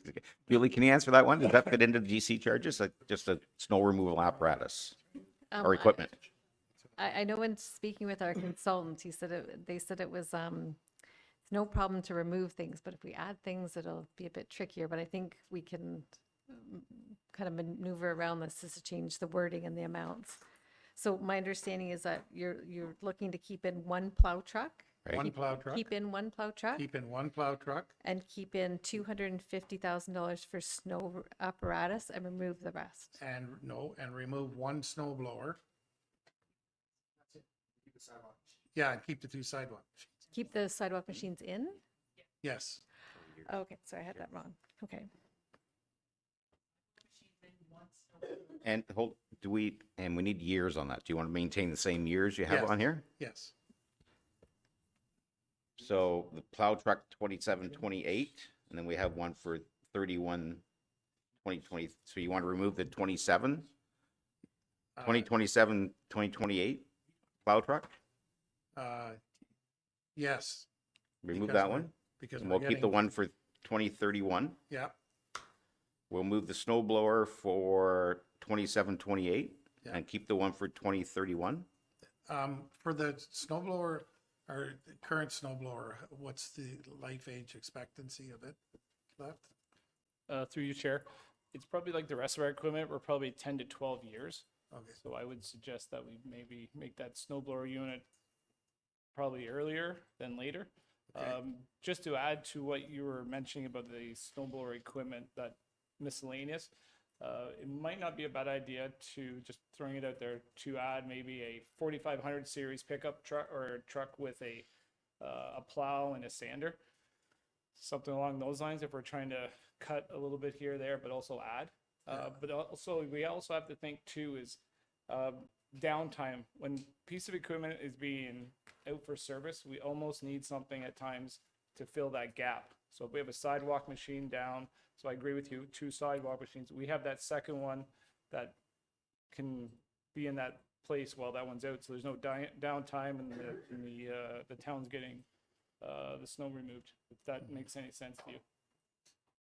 I just think like for the snow apparatus equipment, like, I mean, new stuff is coming out every year. So maybe there might be a new style of equipment, whatever, in a few years from now. So that's why I don't want to label it as a 5-ton truck or something like that. I'd like to leave that open for anything new that comes to the market. Yeah, if we can do that, I'm totally on board. I just want to make sure that we have stuff that covers the growth and be able to move the snow. Okay. Sorry, just Julie? just procedurally, can I just make Yeah. sure I've got it right? So 1.5.1, the plow truck in 27, we're removing that one. The next one is the plow truck, we're keeping that one in. Yeah. The next one is the snow blower for subdivisions, and we can change that one to say snow apparatus, snow removal. Yeah. And change the dollar amount to 250,000. Yes. Then the next one is the snow blower for subdivisions. Yeah. Take that out, No, keep one blower in. keep one blower in. The next one is sidewalk machine, Keep it in. keep it in, and the sidewalk machine, Keep it in. okay, thank There you. Brandon has something to add here too, I think. Thank you, DW Mayor. Just 2 things. Again, the sidewalk master plan, when it shows those future developments, it is to scale. So if you do look at that, you'll see the size and what we already maintained versus what is already draft plan approved. And if that full build out does happen, that is large. That is large. The other part is our minimum maintenance standards. As we continue to grow our response times, that's a huge factor that we have to consider. So if we're driving further and farther away, it can impact our response times. So you may need to increase your volume of equipment in order to meet the legislated services that we must provide. So I think that's a very important factor that we do consider. Okay, thanks for that, Brandon. Councilor Morrison. Yeah, that's very important to think about. I think just to maybe Tina, Shane, or Director Bissonette, just want to make sure we get the years right, because if we're going to have the one plow, right now it's 27, 28, or 31, what's more likely that you need it in 27, 28, Shane, or, or somewhere in the middle? To you, Chair. just so I'm clear, with these dates, are they hard dates or can we move them around? Say in 2029, we could have that second plow. If that's the case, then we can kind of leave it open. But if we had to get actual time, I would have to sit down and figure it out. I can't say 2027 but yeah, if those dates can be moved around, then Yeah, I if they're not hard dates, then I think we're fine. Yeah. Julie, can we Yep, move so those dates around? Yep, so this is just our Just our a draft plan, draft. but things will change and we will be moving stuff around over the next All 10 years, right. which is completely fine. Okay, excellent. So I need a seconder for that motion. Councillor Morrison. Boucher.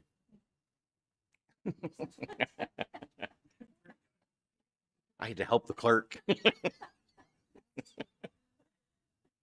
Any more discussion on that? Now let's call the question. All in favor? Those opposed? And that carries. Thanks. All right, Julie, we're moved right into bridges. Sorry, the next three are for bridges, and it's 75% for each of these is attributed to the DC. So the first is South Lancelot Bridge, and there is projected increase in the AADT, which is the average annual daily traffic count, over the next 5 years. Councillor Fitzgerald. Thank you, Deputy Mayor Armour. I guess I have a few questions about this one. It's related to us replacing bridges, rehabilitating and widening. So we are widening to 2 lanes. Through you, Deputy Mayor, yes, that is the intent. And is there any way to realign that so that it's So through you, Deputy Mayor, it's, yes, with the realignment and upgrade to 2 lanes is part of the scope of work. perfect? Would any of the bridges fall under a box culvert? I know we did that on one of the Lancelot's Road. I believe we put a box culvert in to increase the size. Through you, Deputy Mayor, to your question, it is a structure. It's an open bottom box culvert, so it doesn't have the concrete bottom to it. South Lancelot, we have looked at that same type of design for that. Another thing that we have looked at is also the Lessard Bridges, one that we put down Rowanwood Road. They do make them in a double lane, and they can be installed within a week and a half. So there's many options out there, but the intent is to widen and realign the road and widen it. So it doesn't matter whether this says bridge or not. It just says, I'll fall under. Okay, good. Thanks, Brad. Any questions on those? Nope.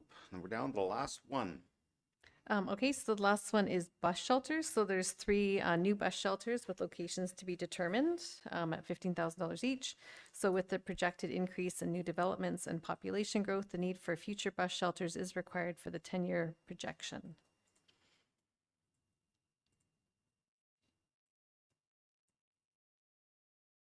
Thanks, Julia. Yep.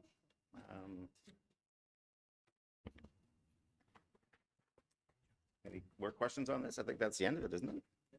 Wow, I think we adjusted those numbers quite a bit, maybe. No.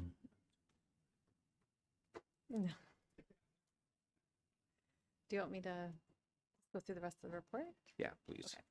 I did also want to just add that we did add 2 appendices as well to the report that has the residential rate comparison with the new district rate, the approved rate, so that you, the committee has it. So you will see on there, Huntsville, the calculated rate would be at, including the district, would be 39,000. With our current in force would be about 28,000. And then for non-residential, it would be, the calculated rate would be $210 a square meter, and what's in force right now is 138, which is primarily the district's charge, because Huntsville is one of the lowest charges for non-residential. Councillor Fitzgerald? Thanks, Deputy Mayor Armour. I know that the district is considering different rates between urban and rural.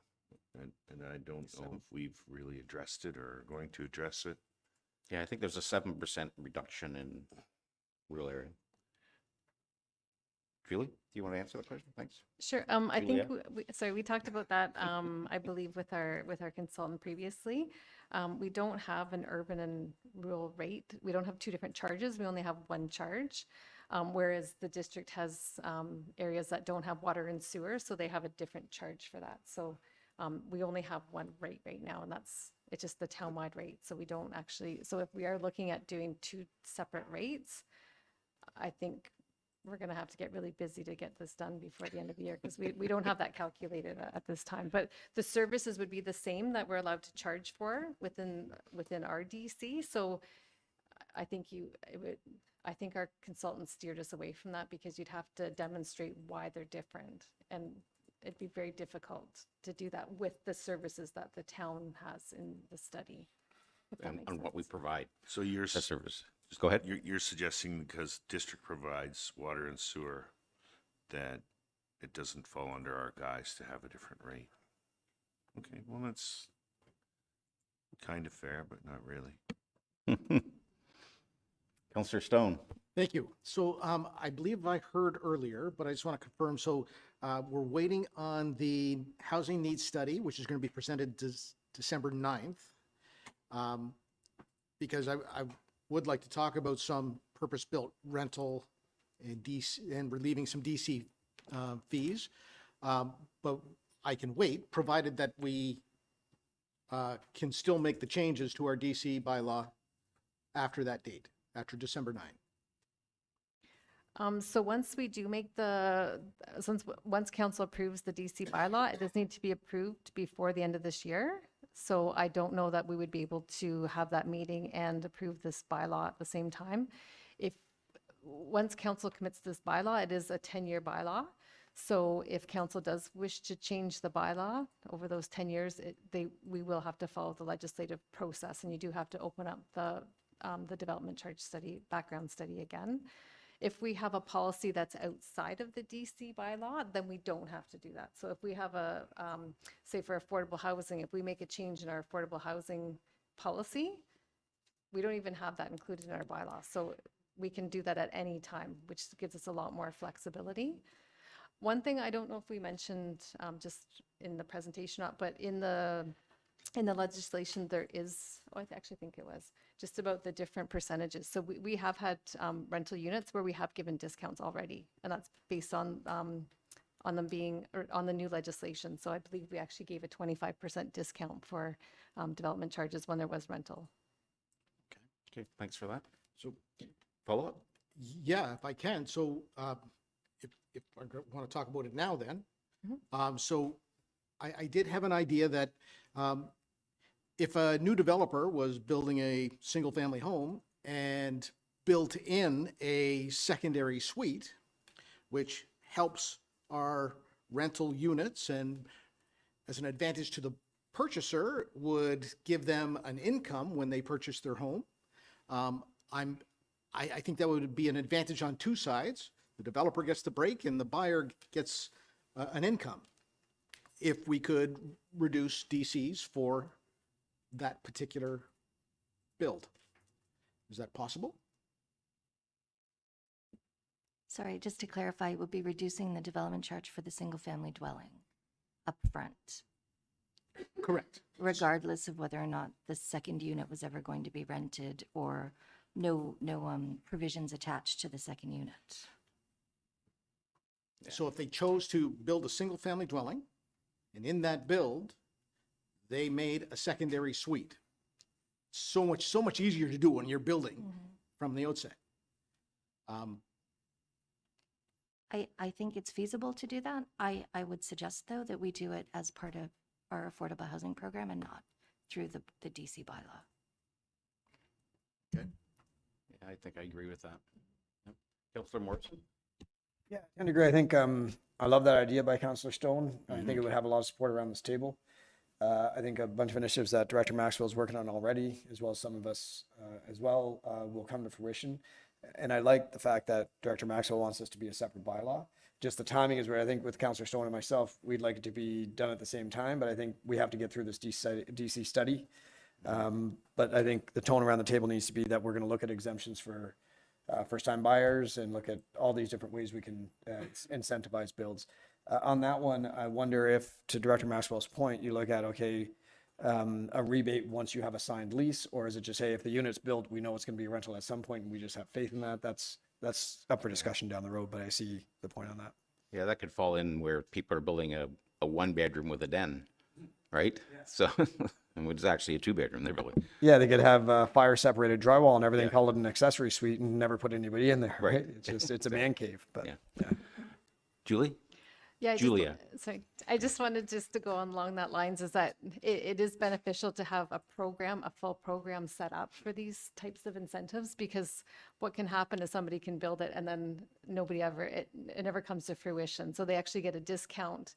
And then, so we have to make sure that we're accountable and that we're making sure that people are following what they say they're going to do, which is a bigger challenge than just exempting it. If we just exempt it and we go on good faith, that's fine. But I know that district has programs in place where they do keep track, and it is a program that needs to be set up for sure. Yeah, and time consuming for sure. Councillor Clark? Thanks, Chair. I just wanted to kind of circle back to Councillor Fitzgerald's comments about the 7% rural reduction.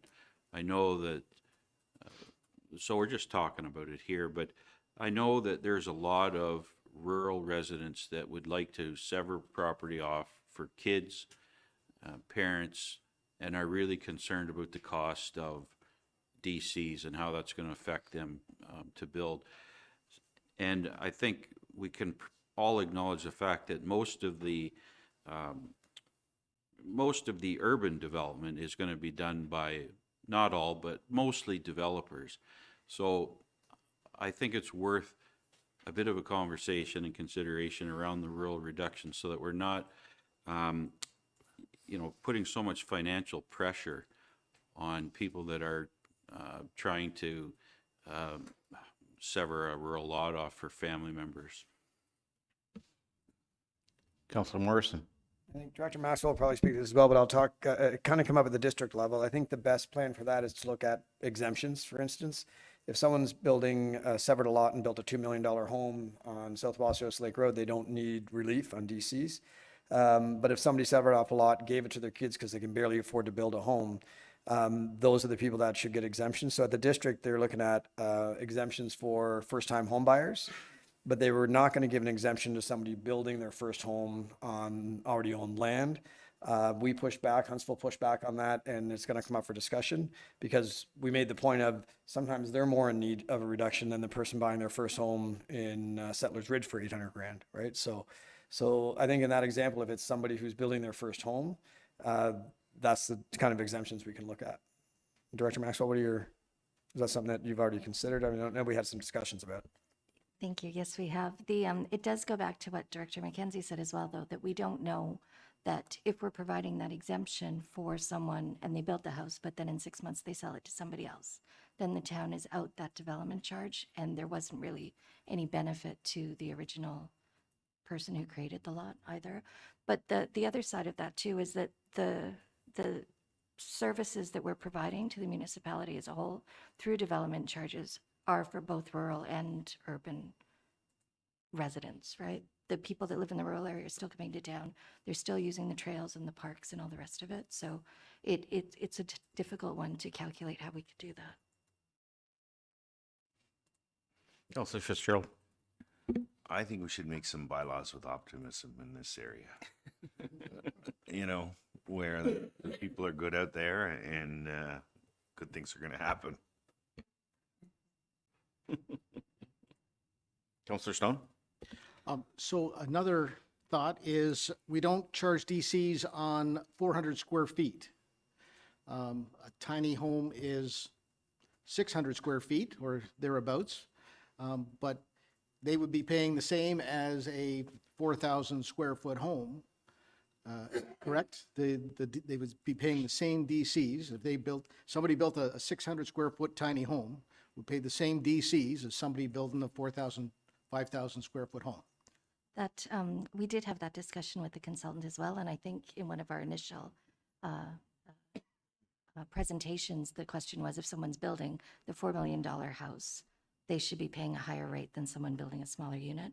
We would fall back on our affordable housing program at that point because we would be able to address the DC component if it was going to be an affordable build, which you would assume it would be if it was a smaller property. I'm sorry, if it's an affordable build, Yeah. but is that even a tiny home? Yes, It would yeah. be Our considered an current affordable home? affordable housing policy provides for an opportunity for, and I don't remember the exact square footage, but under a certain square footage qualifies as a tiny home, and there is a rebate for that as well. Good to know. Councillor Morrison. I guess further to that, the fact that we're already doing it at 400 square feet, I think I'd be in line with when we have this discussing raising that square footage to 600 for a couple of reasons. One, it allows people to build more affordable homes, but it also incentivizes smaller footprints. And people can live in a smaller footprint, and if they know they're going to save a bit of money, they'd be more likely to do it. So environmentally better, and also it might create a stable of smaller homes for 10 years down the road when people are looking to downsize. Just to clarify, the existing single-family dwelling footprint size that qualifies under the affordable housing program has to be under 1,200 square feet for a full dwelling. So the tiny homes are, and I don't know the exact size for that. Good. Councillor Schumacher. Thank you, through you, Chair Armour. Yeah, I like the idea of the smaller DCs for smaller size. I should be with Councillor Clark and Fitzgerald on the rural, but to the extent I do agree with what Director McKenzie is saying, the same services.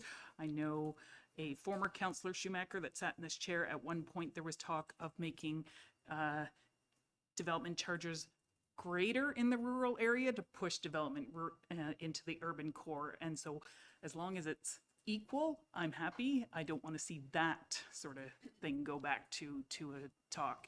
And again, to your point about DCs for district, rural is paying less because they don't have to pay that DC charge for the water sewer, which at one point again was brought forward here that they wanted rural people to take on, which did not pass. Julia? I just wanted to clarify, there isn't a lower DC for smaller homes. We can't charge the DC based on the size of the home, but we have a separate policy for affordable housing that does allow that. So I just wanted to clarify that.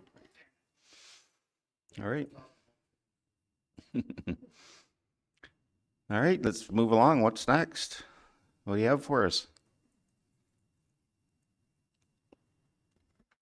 So I guess we just need to look at kind of next steps. So we can take this back to our consultants so they can revise the development charge rates that will Okay. result in this changing. It's probably a good time to talk about if there are any other options that council is looking at, because just so that we can incorporate everything and make sure that we've got the bylaw passed.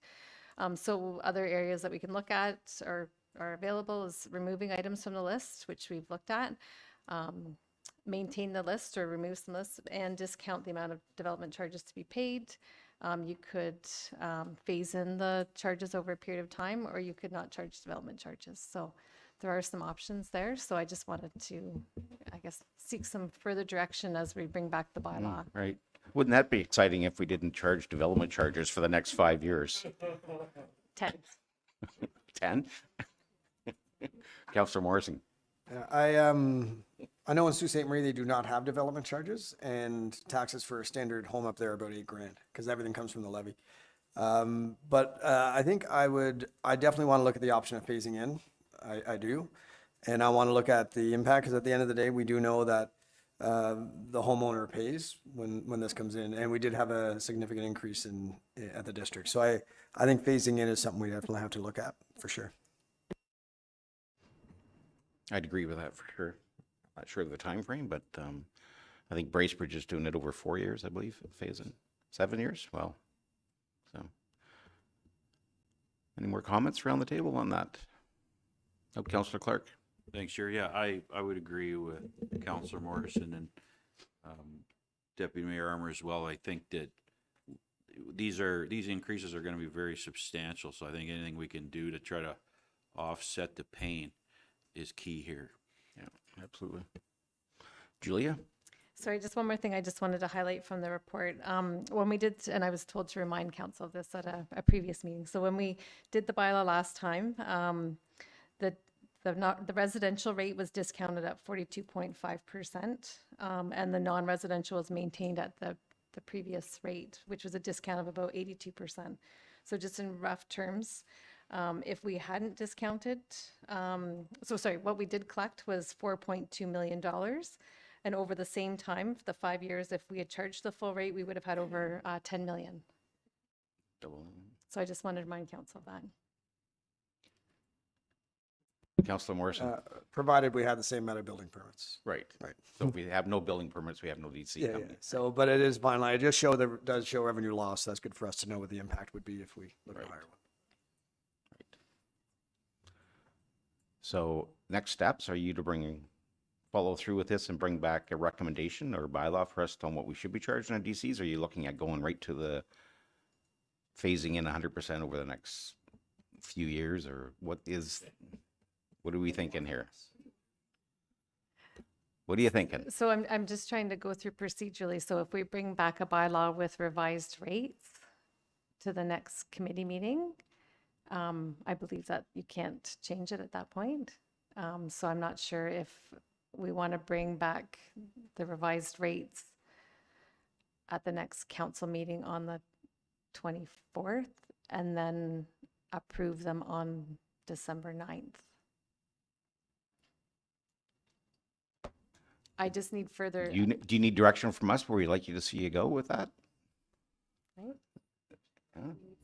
You need some direction. So Councillor Fitzgerald will give the first direction.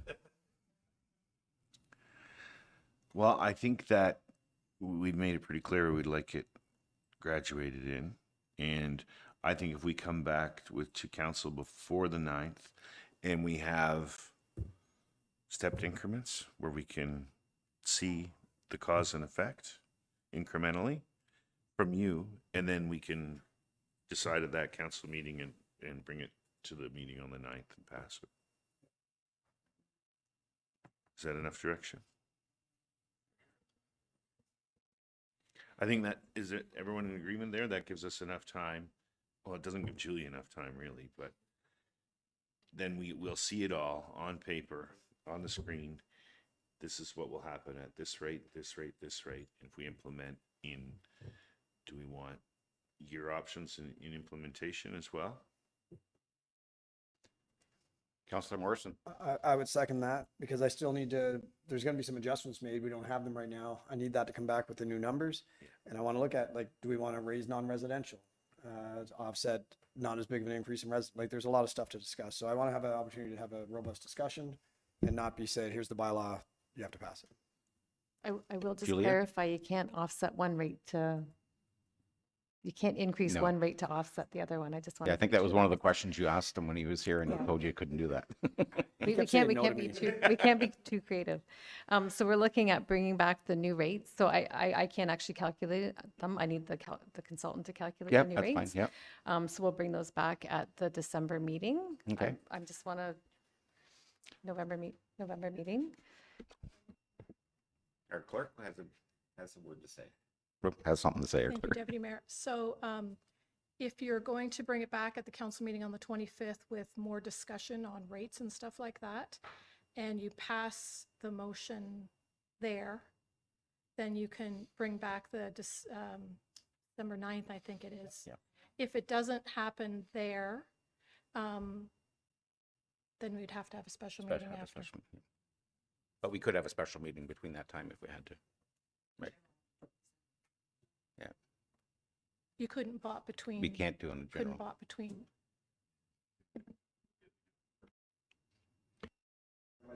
Councillor Fitzgerald? Wouldn't have time to meet the notice requirements for another special meeting, would we? It would be a special meeting called by council, not public meeting. Okay.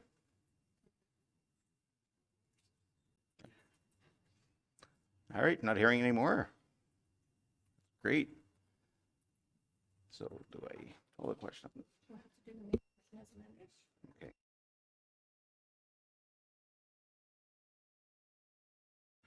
Okay, we do have the main motion coming up as amended, so.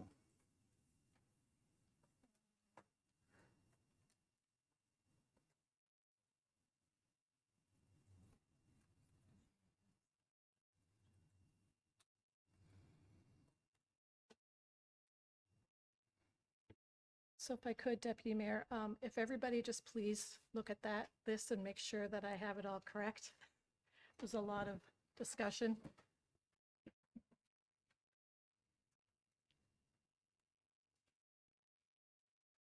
We're going to put it up on the screen, so we'll get to see it.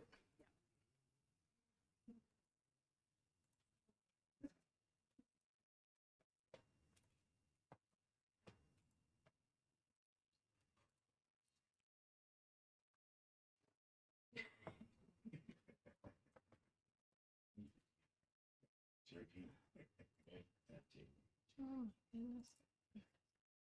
Okay, so here it comes. Here it comes.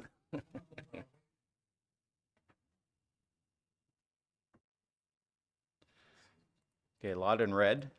So we'll just scroll through it and everybody can read along. That's all right.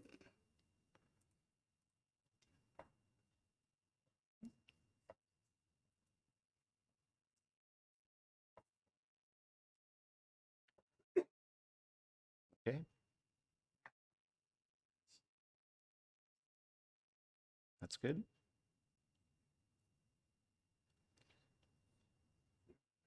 Yep. Yep, 250, yeah.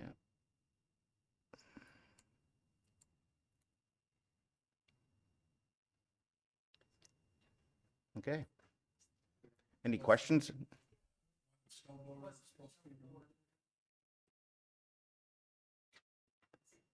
Is that at the top? The plowed right. Yeah, one blower should be removed and, because you replaced it with that.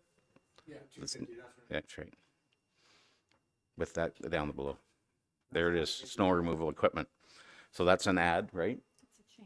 As a change. Okay, change. Very top under removals, we have one. So do you need that underneath, under the removal? Because you've changed it or just because you changed it? We'll let the clerk Clay let us know what we're doing here. Oh, Julia. Sorry, from what we went through, I believe that is correct, because we said if we could just change the name and the amount rather Right. than take it out. Okay, excellent. Madam CEO. Thank you, Deputy Mayor. And do we also need to include that council's interested in phasing that in as a recommendation? Okay, so if we can scroll down to the bottom. So the first probably and further that, right? And further that. Options with respect to phasing in be presented for consideration. Excellent. And I would imagine the consultant will bring back some multiple options. Yeah? Okay. Yeah, okay, I need a mover in a sector. Councillor Morrison moving, seconded. Oh. Second by Councillor Fitzgerald. So everybody a chance to read the motion as presented? I'm going to call the question. I can. All those in favor? Those opposed? See any? That passed. And I'll call the question on the original motion. Oh, don't worry about it. Okay, done. Perfect. All right, next motion is moved by Councillor Fitzgerald, second by Councillor Morrison. Be it resolved that the confirmation bylaw 2024-111 be received and passed this 12th day of November 2024. Questions? All those in favor? And that carries. And one more motion to go. Moved by Councillor Cloutier, seconded by Councillor Stone. Be it resolved that we do now adjourn at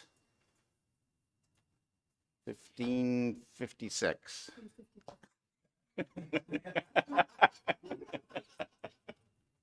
All those in favor? And that carries. Thanks, everyone. Great.